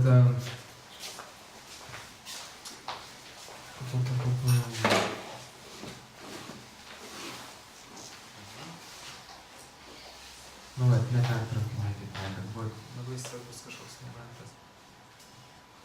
Ateis, reikia kitą ką nors. Tolerantiškai. Jo, kol yra organizacija, kol yra organizaciniai sumetimai, tol yra labai svarbu, kad žmogus būtų tavo narys. Jo? Ir jeigu grėsia, kad jis išeis kažkur tai kitur, reiškia, jis nebus mano narys. O jeigu nebus narys, nebus naudos, kurį gaunu su ta narys. Tai vat valdžia, kontrolė, kaip sako, monopolis, Dievo monopolį mes laikom. Nori išlaikyti Dievą. Tai va tai praktiškai, jeigu taip toliau bus tęsiama, tai tikrai yra labai liūdna ateitis. Jau dabar liūdna. Organizacija. Jau dabar liūdna. Jeigu jūs paimsit, kiek pinigų šiais metais buvo, tai yra katastrofiškai mažai, ten ar 15 per visą Lietuvą. 12, ne? Tai va, tai rodo, kad tu negali uždaryti. Tu turėsi pasakyti, kad, yra, tu negali pasakyti, kad viskas šiom gyvenimu baigėsi, tu būsi išgelbėtas. Tokiom frazėm kalbėti, žmogui reikia suvokti, kas čia darosi. Reikia žinių. Tai va, gerai, tai to, kad atskleistų tą žinojimą. Bet vienas žmogus, kur darbavosi archyvose, jis pasakė, sako, jeigu išslaptintų tos archyvus Vatikano, jis taip ir pasakė, kad labai daug dalykų, kurie mums yra priimti ir įskiepyti, kad va, taip buvo, apsiverstų aukštyn kojom. Tame tarpe ir istorinės realios. Po to tą žmogaus po kažkiek laiko iškart žmona žuvo ir jisai nutraukė bendradarbiavimą su tai žmonėm, kur, reiškia, nubaudė jį. Jis buvo gavęs prieimą kaip mokslininkas prie šitų archyvų. Ten labai atrenka, kuris ateis ir ten tu gauni tik tą veikalą, kurio tu pats paprašai. Jeigu tu nežinai pavadinimo, tau nieks niekur net neš. Tai pasidomėkit, YouTube yra Secret Vatican Archives. Įveskit ten. Labai įdomiai šneka. Ir jisai sako, aš laikiau rankraštį šumerų, kaip pagaminti skraidantį objektą. Kur duoti pagrindiniai principai. Jis buvo labai aukšto lygio mokslininkas, ne šiaip kažkoks dirbęs pastoviai slaptuose projektuose. Ir po to interviu iš karto, tie, kurie ėmė ją, šnekėjo, kad tas žmogus dingo. Daktaras Pete Peterson, vadinasi, yra jo interviu YouTube'ai. Pete Peterson. Labai gabus mokslininkas, mokslininkų šeimoje, pastoviai išdirbęs tuose projektus. Ten buvo leidžiama prieiti. Tai va, tai praktiškai rodo, kad mes, iš tikrųjų esam sugristi va kaip į šitą kambarį su užtamsintais stiklais, o realiai viskas vyksta už tų stiklų. Ir mes matom tik va šitos parametrus. Nes jeigu visą tiesą išlystų, turbūt žmonės pradėtų, išprotėtų, kiek yra daug apgauta ir kiek daug yra užmaskuota.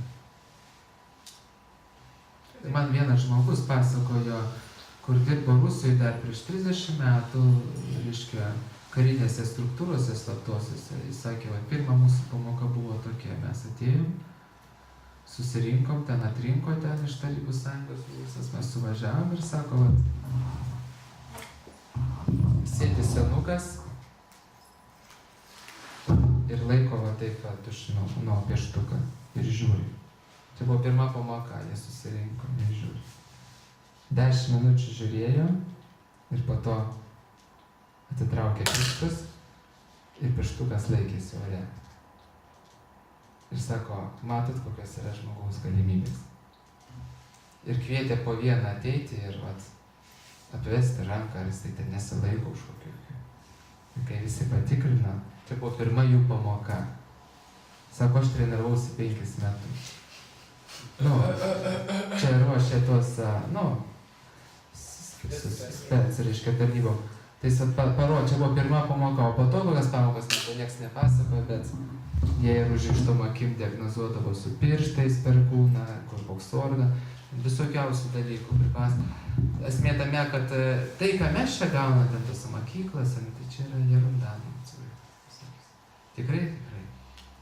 Dėl to tos žinios jos yra, jas studijuoja tam tikri sluoksniai. Ir šamanų metodikas.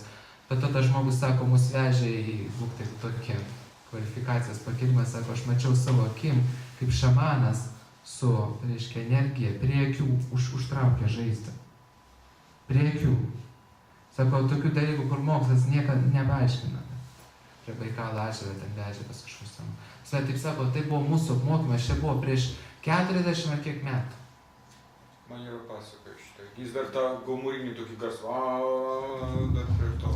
Nežinau, bet ta prasme, kad mums, kas ateina ten, kompiuteriai, technologijos, žinios kažkokios yra visiškai, tokios, kaip pasakyti. Ramentai. Pelai nuo grūdų, kad žmonės būtų patenkinti. Oi, naujas procesas, oi, kaip gerai dabar Windows'as. Gal čia prieš 10 metų jau buvo tas padaryta. Taigi aš noriu pasakyti, kad taip veikia organizacija. Organizacijos, kurios valdo visą laiką tau duos žinių, kad tu negalėtum jų valdyti.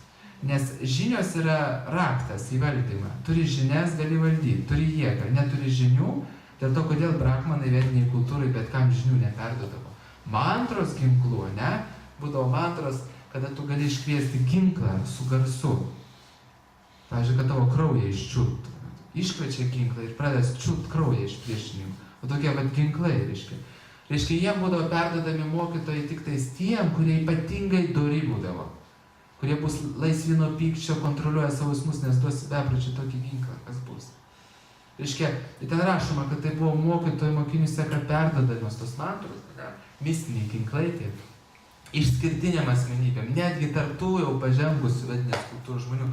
Tarptų elitas gaudavo tas ginklus, kurie ten, pavyzdžiui, šauni strėlę, kuri dalinasi 1000 strėlių iš karto. Tai mums sakytų, čia, pasakas, taralelė, ne, bet buvo, skaitykit Mahabharatą, Ramajaną, kariai galėdavo, vėjo ginklai, lietaus ginklai galėdavo iškviesti vėjo stichiją, lietaus stichiją, ugnies stichiją galėdavo iškviesti, kartodami tam tikrą mantrą, bet reikėjo taip koncentruotai kartuot, kad materializuotų kažką, jėgą kažkokią iškviestų, ne. Tai ką aš noriu pasakyti, kad paimkim patį principą, suvokim, kad jeigu jūs norit valdyti žmogų, jūs turite jam neduoti informacijos. Vat pats principas. Ar tai darys religinė organizacinė, ar tai darys karinės struktūros, ar tai darys mokslo pasaulio. Principas yra tai neduoti žinių. Labai duoti, kad tik žmogaus poreikiai būtų patenkinti, tam tikrą dozę duoti, kad žmogus nurimtų, kad čia naujovės vyksta, mes vystomės čia, žinai. O realiai visą bazę laikyti užanty. Dėl to tie žmonės baudžiami baisiai. Jeigu jie tik kažką išneša, iškart nuodėmi, žudomi iš karto. Staigiai avarijos kažkas. Bet išlenda, įsieisite į internetą, yra toks Project Camelot. Ten ateina tokie iš struktūrų žmonės, kurie rizikuoja mirtim, jie pasirašo, kad aš deklaruoju, kad aš, jeigu mirsiu, aš nenusižudžiau, kad, sako tą. Ir pila tą informaciją. Kiek tarp jų yra apsišaukėlių, kiek tikrų ne, bet ten tokių dalykų šneka, kur tikrai, tiesiog paklausai ir negali ilgiau valandos klausyti, nes galvoju, arba čia yra, fantazija, arba čia aš tikrai per daug atsilikęs nuo pasaulio. Tai vat principas yra ribot žinias. Pažiūrėkit, Hitleris, kiek visokių mistinių dalykų eina. Kiek mes daug nežinom apie nacius. Nacijai siuntė delegacijas į Tibetą, pas šamanus, pas budistų visokius tenais mistikus, astrologiją ir taip toliau. Tas pats Tonis Blairas, reiškia, irgi užsiminėja visokiam praktikom.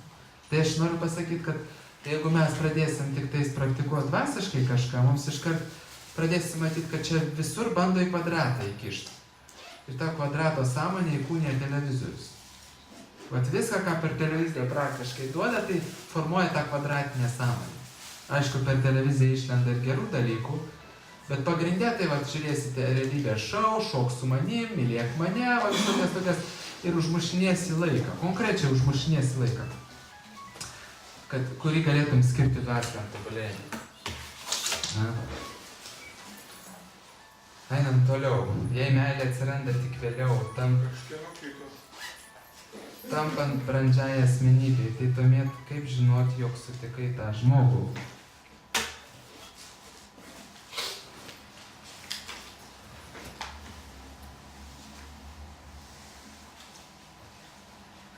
Brandi asmenybė pasižymi pilna meilė, o pradžiai mes turime, kaip pasakyti, kai sutinkam savo žmogų, tai yra tas žmogus, kuriam iš viso savo šviesių jausmų, kuriuos ten nežinau kaip pavadinti, ar meilė, ar pagarba, ar dėkingumas galime daugiausiai apreikšti. Tai yra tas žmogus, kuriam galime daugiausiai iš savo vidaus to, ką turim gero, neįvardinant ar tai meilė, ar ten pagarba, atiduoti. Tai tas yra tavo žmogus, jeigu taip trumpai. Ir tada tam žmogui lengviausia yra siekti tų aukštesnių jausmų. Ir per tą žmogų tu po to išeini į aplinkinius žmonės. Bet ar savo, kad šeimoje turėtų būti žmogus, kuriam būtų, natūraliai norėtųsi tarnauti. Nes jeigu bus nesuderinamas žmogus, tu užsidarysi savo nepasitenkinimą, tu neišsiskleisi niekada.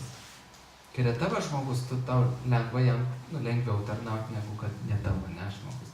Tu pajunti tą skonį tarnystės, po to tu po biškį gali pasitarnauti ir jau ne savo žmogui, ne? Tu pagauni tą bangą.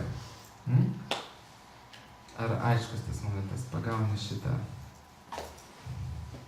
Užsikabinė ant to jausmo, ką reiškia, koks kiek gėris tą jausmą turėti. Tai va, tai ta meilė, jinai toj sekundę ateina po labai nedaug, bet tikrasis žmogus iš tavęs išlaisvins daugiausiai to, ką tu turi gero. Ir to, ką turi galbūt blogo. Ir jis tave daugiausiai atversi, daugiausiai iš tavęs aisto entuziazmo. Nes tas, jeigu taip imant, realiau šnekant, kas yra tas tavasis žmogus, tai yra karminis žmogus, kuriam tu skolingas ir tu jam lengviausiai tarnauji. Yra kažkokia jėga, kuris stumia jam tarnauti. Nesupranti, kas čia daras. Beprotystė, matai, kad beprotystė. Pametei galvą, bet tu vis tiek darai.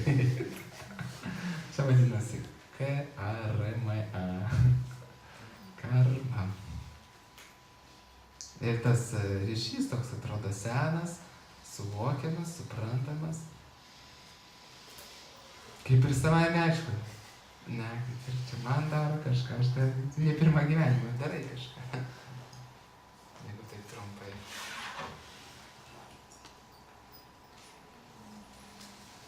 Be abejo, yra kiti simptomai, kaip pavyzdžiui, abipusis supratimas. Tu gerai supranti žmogų. Abipusis pajautimas stiprus. Natūrali pagarba, natūralus dėkingumas. Šitie simptomai eina. Gali būti, sakau, tas pojūtis, kad ne pirmą kartą mes susitinkam. Panašus tikslai, panašios vertybės. Nes skaitosi, jeigu tai sutinka iš praeitų gyvenimo žmonės, jau jie turi panašias sampratas, panašias. panašus tikslai, panaši pasaulėžiūra, panašiai mato pasaulį. Jeigu eina apsipirkti, panašiai supranta, kaip gyventi. Nu visos, ar tu eitum apsipirkti, ar tu mašiną pirktum, ar tu remontą darytum, ar tu vaikus auklėtum. Tai yra panašumų daug, panašiai, da. Dabar, kada šeima kūrėsi ant skirtumų, tai geriau yra draugais, tegu liktų. O kai kūrėsi ant panašumų žmonės, tada geriau, kad eitų į santuoką. Kai eina ant skirtumų, kai dominuoja daugiau skirtumų negu panašumų, tai geriau tegu lieka draugais. O tie gali būti geri draugai. Bet jeigu yra, o į šeimą geriausiai, kai vyras, turi vis dėlto panašumų daugiau negu skirtumų. Nes ant skirtumų mes jungiamės ir ant panašumo, ne? Ant skirtumų, kai jungiesi, gali pabūt, bet po to norisi atskirai. Nu, nes kasdienybė, tu negali darytis ant tų skirtumų. Nu. Pastoviai kompromis. O pastoviai gali būti su to, kuris yra panašus, ne? Kitu atveju reikės 2 mašinų, 2 televizorių, 2 namų, nes viskas skiriasi.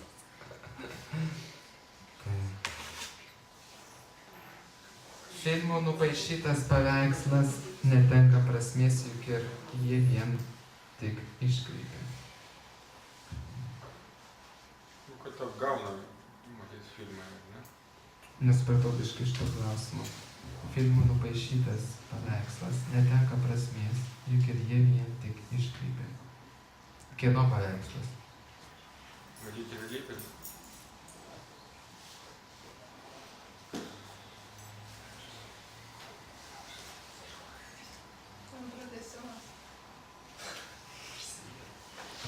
Apie žmogų, kad filmų nupaišytas paveikslas apie tavąjį žmogų netenka prasmės, juk ir jie vien iškreipia. Taip?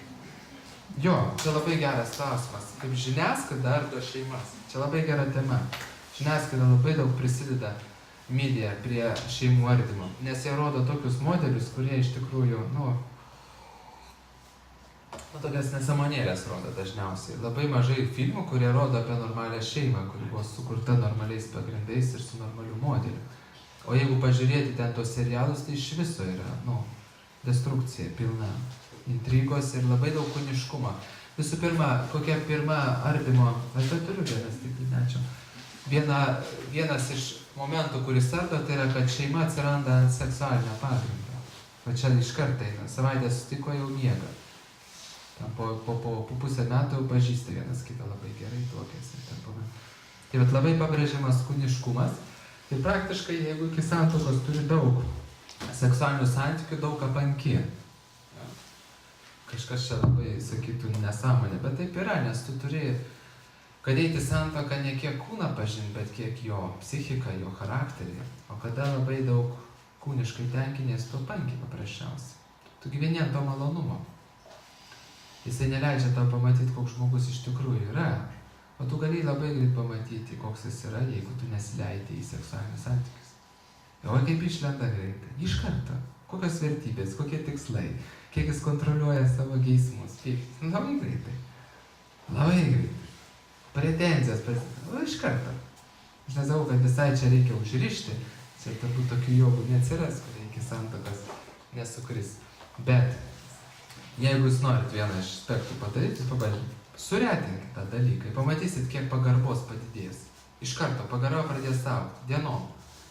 Nes jeigu tu dėl kito žmogaus susilaikai, tu gerbi, tu ne kaip gyvulys elgiesi, tau užsinorėjo, tu iškart šoki, duok man dabar to malonumo. Kitam užsinorėjo kitą šoką. Ne? Tai čia yra, toksai, kažkas taip ir sako, žinai, kaip sakyti, užėjo noras, pasitenkino matin, numetė, žinai. Tam užėjo noras toks. Ką? Kaip niežai, kaip šliuoto. Jo, paneštėjo. Pasikarė. Ten tokio pagrindo, žiūrėkit, žiniasklaidoje labai, ta figūra, kūnas, padėtis, pinigai, socialinė, tas labai pabrėžiama, tokie išoriniai dalykai. Ten niekad neparodys, kad, pasikontroliuokim savo seksualinę energiją, susipažinkim giliau.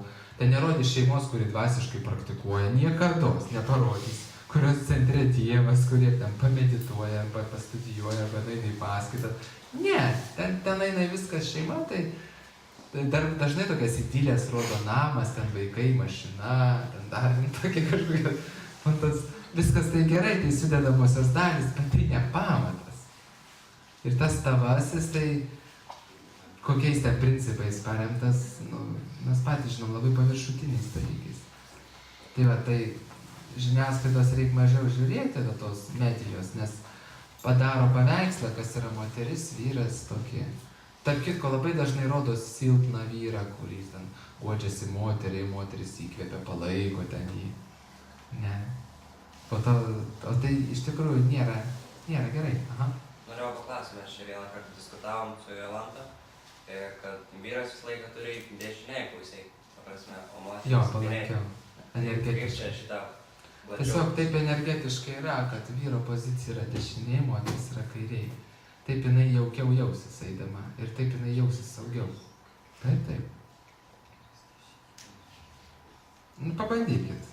Ir iš tikrųjų, jeigu moteris norės eiti dešiniai, jinai norės valdyti vyrai. Norės pats. Iš pradžio kažkaip net kreipdavau dėmesio, bet po kiek laiko, kai Jolanta bėgiojo aplink mane, sakau, kas čia vyksta. Sako, štai kairiai. Ir aš tik tada pajutau, kad iš tikrųjų yra skirtumas. Yra skirtumas. Energija teka taip, kad moteris globojama tuo metu jaučiasi.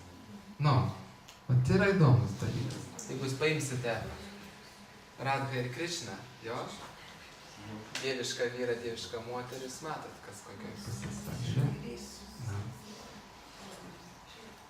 Tai čia yra energetiniai tokie momentai. Lygiai taip pat kaip sėdat prie stalo geriau, jeigu ten ateinat jau šampanus gerti. Tai sėskit vyras dešinėje, kairėje. Taip geriau jaus. Tiek vyras, tiek moteris geriau jaus. Čia tokia subtilumas, bet yra energija. Jūs kažką norėtų. Aš prie tų pačių... Prie, žinai, medijos. Ne, prie tų pačių seksualinių santykių prisimenu, ką aš jau Prabhupada patardavau. Sako, na, jeigu jau nori, tai prieš tai 50 ratų sukartokit tavo. Tai pasakau po to tokį įvykį, kad sako, vyras ir žmona gyveno šeimoje kartu ir sako, 50 ratų sukalbėjom pas savo dvasinę mokytoją, sako, tai kažkaip mes ir nebenorim, sako visai. Ir praėjo tas noras. Arba gali atvirkščiai, gali po kurio laiko dar labiau stipriau sukilt, nes geismą pakeliate 50 ratų.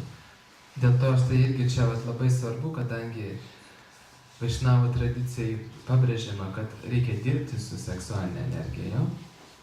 Bet visi pradeda taip greit darbuotis, kad po to jau stogais lankioja. Tai geriau labai palaipsniui tą dalyką.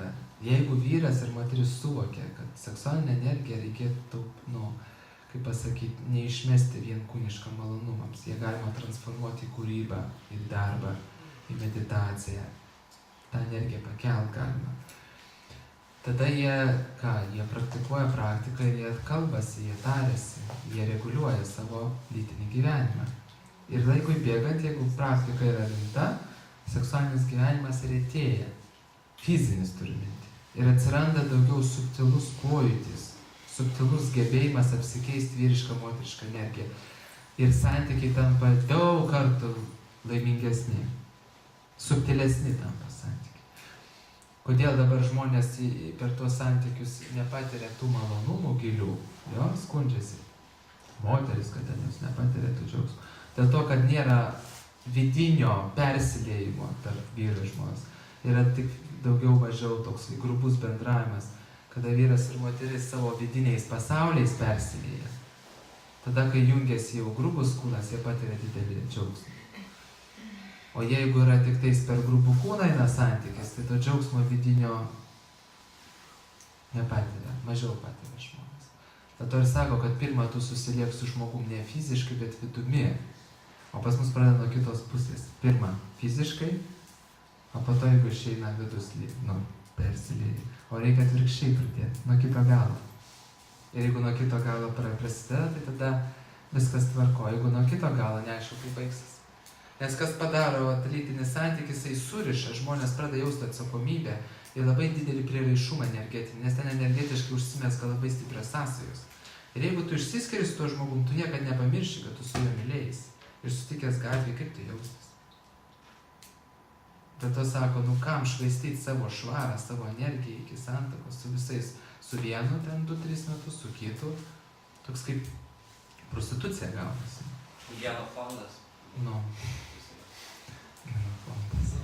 Tai va, tai Ir kas atsitinka, tai geriau tu susilaikyk. Nu, ir jeigu su tavim žmogus vis tiek norės būti, tai jau supras, kad jūsai su tavim jau eina per vidų jungis.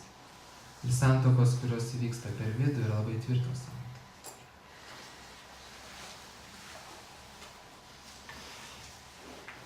Kaip padėti žmogui sergančiam epilepsiją? Ne medikas, medicinius klausimus neatsakinėju. Bet vieną, ką galiu pasakyti, kad yra... nenoriu spekuliuoti, turiu tam tikrų atsakymų, bet į medicininius nenoriu, nesu medikas. Gal kažkas čia turi atsakymų, prieš kaip su epilepsija. Ana Antvardas. Ką? Manyčiau, kad žino Ana Antvardas. Bet kokiu atveju epilepsija, kad epilepsiją mažinti reikėtų biškį daugiau pradėti tarnauti žmonėm ir dirbti su išdidumu. Vat šitą tikrai žinau. Tai yra labai svarbu pradėti tarnauti žmonėm, tarnystę daryti. Lygiai taip pat su šizofrenija. Šizofrenikai susireikšminę labai būna žmonės. Labai svarbu ego, dirbti su savo ego. Tiek epileptika, tiek šizofrenika. Tai čia surašytus klausimus baigiau, gal dar yra koks 1-2 ir eisim į Aš pabaigą. norėčiau paklausti, Aha. ką aš, pavyzdžiui, gydytoją tokią pažįstu, kuri jinai pas ją yra stuburo vėžys ir jinai labai ilgai numirti negali skausmuose baisiuose. Palaukit, biškį pažįstat gydytoją, kuri? Gydytoja serganti labai pažįstama yra. Ir jinai ilgai jau negali numirti baisiuose skausmuose, biškį narkotikų gauna nuskausmų, bet pas ją paniška baimė yra viena. Ir jos niekaip negali nei pasakau, kodėl tu bijai. Aš nirštu šaukas, tai kodėl tu bijai numirti, tu namo. Jūs neklauskit, kodėl bijai, jūs tik gilinat. Jūs sakykit, tu nemiršti. Kūnas miršti. Bet jūs paveiksit tiek, kiek jūs pati to suvokė. Jinai tokiai baimė, tokiai panikoje, tik ateini iš karto aš nirštu. Nu, aš galiu atsakyti, kodėl. Jinai labai stipriai per gyvenimą susitapatino su kūnu. O kodėl susitapatino? Kaip va Gintaras sakė, daug savo niežus. Man būtent, ką seksas daro, labai tapatina su kūnu. Aš kūnas. Iš karto, aš kūnas. Mano kūną atim, mane atim. Tai va ta žmonės, kurie pragyveno nereguliuojamą lytinį gyvenimą, mirties metu tai jau faktas. Bus kupini baimės prarasti savo malonumo objektą. Plus žmogus nepraktikavo, jisai, gyveno malonumais. Žiūrėkit, sėdžiu minkštai, kūnui malonu, jo, valgau skaniai, kūnui malonu. Sulytą, čiupinėju kažką, kūnui malonu, ragauju, kažką uostau, kūnui, viskas kūniški džiaugsmai. Iškia, nebuvo eita į vidų, megzta ryšį su Dievu, kad pačiupinėta, kad yra džiaugsmas, kuris nepriklauso nuo akių, nuo ausų, nuo lytos, nuo liežuvio, nuo nosies. Yra džiaugsmas vidinis. Dabar klaustų žmogus, iš kur tas vidinis džiaugsmas ateina, jeigu ne iš kūno, tada ateina suvokimas, kad be kūno yra kažkas kitas, kuris džiaugiasi. Tai esu aš. Jeigu žmogus šito negauna patyrimo, jam gyvenimo gale susiformuoja, kad va čia esu aš. Va šitas va. Tai dabar, kai šitas miršta, jam atrodo, kad jis ir miršta. O kiekviena siela intuityviai nori būti amžinai, nori amžinai džiaugtis. Tada ir vyksta panika, kiti prisišlapina, prisikakoja. Iš to baisumo, kad jisai, nes viduj giliai tas žmogus jaučia, kad jis yra amžinas. Ir jisai nori amžinai gyventi, jis nori. Ir dabar jisai miršta. Tai va, kiek yra svarbi dvasinė praktika gyvenimo tėkmėj, kad per visą gyvenimą tu sukaupi tą patirtį ir tu ramiai palieki kūną. Ramiai nusimauni tos drabužius. Padėti. Tai dėl to, kodėl dabar jai neverta aiškinti, jai reikia duoti šventintą maistą ir jai reikia skaityti šventą literatūrą, šventą vibraciją. Arba bent savais žodžiais pasakyti, tu ne kūnas, tu esi daugiau kas negu kūnas. Tiesiog šnekėt pastoviai, programuoti į teisingą linkmę. plauti smegenis gerąją prasme. O medikai galima duoti tokį labai gerą pavyzdį, kad jūs suvokit, kad kiek apie 80% ląstelių kas 10 metų pasikeičia visus. Oda, žarnos, visus, kepenys, inkstai. Tai reiškia, tas žmogus, kuris buvo prieš 10 metų, tas kūnas, jau jo nebeliko. Didelės dalies. O mes tai likom. Jeigu mes 51 metų, tai mes 5 kūnus pakeitėm. Tas kūnas, kuris buvo prieš 20, prieš 30 metų, jau jo nėra, bet mes tai likom. Tai aš 80 kūnų jau palikau. 8. Kažkur ištirta, tarp 9-10 metų ir kai oda, tai ten iš vis nežinau, kad ten buvo ištirta. Pusę metų pasikeitė. Oda tai ten. Ir mes pastoviai keičiasi oda, nos. Tik žinau, kad kaulų struktūros, ne smegenys. Ne, nu kaulai irgi, kaip pavyzdžiui, retėja, yra osteoporozės, yra taip pat kaip sutankėjimai, ir druskos atsideda, nu viskas keičiasi, nieko nėra. Tai va, o mes, tai tas mes, tie sluoksniai, organai, kurie buvo, jų nebeliko, bet mes likom. Reiškia, mes nesam tie inkstai, kepenys, tiesioji, storoji žarnos, ten, dar kažkokie tai, liežuvis, ten, nosis, dar kažkas. Gal gali žmogus sako, mano ranka. Tai kas tu, kad tu sakai mano? Mano. Bet mato, čia visa tai yra žinios. Jos biški palengvina, bet turi žmogus gauti patirtį. Bet ką aš galiu pasakyti, jūs paprašykite tų dvasininkų, kad už ją melstųsi kasdieną. Tada jinai gaus tą jų suvokimą. Jeigu kažkas meldžiasi, žmogus gauna tų žmonių, kurie meldžiasi suvokimą. Kad jai biški apramintų. Plius, aišku, dažniausiai bijo nuodėmingi žmonės. Jeigu daug išrėmė per visą gyvenimą, bus baimė. Katastrofa. Ką? Katastrofa. Jo, bus viduje ant sąžinės neramus. Medikai yra labai degradavę žmonės. Labai. Tie, kurie ima kyšius, yra labai degradavę. Dėl to, kad jie naudojasi žmogaus baimę, žmogus dėl sveikatos viską gali atiduoti. Ir jie žino. Ir labai negražių dalykų tenka išgirsti visuose miestuose. Iš žmonių, kurie ėjo, kurie nedavė ir jiems buvo taip padaryta, kad jie turėtų duoti. Tai yra kriminalai praktiškai.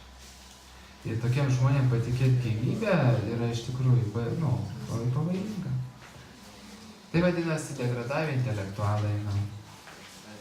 Lygiai taip pat yra degradavusi valdininkų sluoksnis, tai politikai, dauguma politikų degradavę. Nieko nepadarysi. Reikia nuo savęs pradėti. O tam žmogeliui duoti šventinto maisto, prašyti rimtų dvasininkų, kad už ją melstųsi. Galima mišės užsakyti. Mišės ne tik už mirusius reikia užsakyti, supraskite. Mišės galima užsakinėti už bet ką. Eikit pas vienuolius rimtus, prašykit, kad už tą žmogų melstųsi, kad jam ateitų suvokimas, kad jis ramėjai. Labai gerai, jeigu jinai išpažinti, jeigu jinai krikščionė. Kad tai...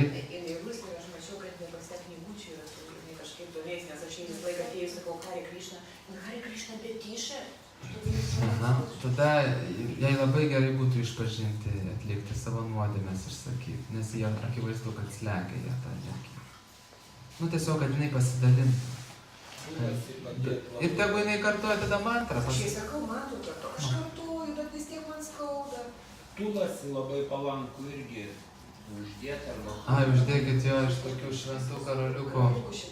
Bet matot, tai nereiškia, kad pas ją skausmas dings, tai nereiškia, kad ją pas ją ten labai baimė dings, nes tai yra viso gyvenimo jau vaisius. Bet jeigu žmogus praktikuosis, bent jau tikrai ramiau paliks kūną. Jis jau prie mirties, taip supratau. Tai jau buvo, kad vėžys yra iš stuburo visa susukta ir kažkaip niekaip nenumiršta. Miršta, kinam žiūriu vėl gyva. Tai pagal Karmen turi atkentėti. Čia jos kūnas nemiršta, ne jinai. Kūnas nenumiršta. Viskas, aš juntu, kad reikia baigti, mes jau ilgai kalbam, 8 valandas. Mes turėsim kažkokiu, tai dar liko klausimų, kur atsiųsta per interviu. Tai vat, kitą mėnesiui, prašom, siųskite į kokį e-mailą tenais. Iš kurio gaunat pranešimus apie programą, ten siųskit savo klausimus, arba atneškit gyvai, arba popieriuką padėkit kitą, kaip norėsit. Galėsim vėl kitą mėnesį kalbėtis. Gerai?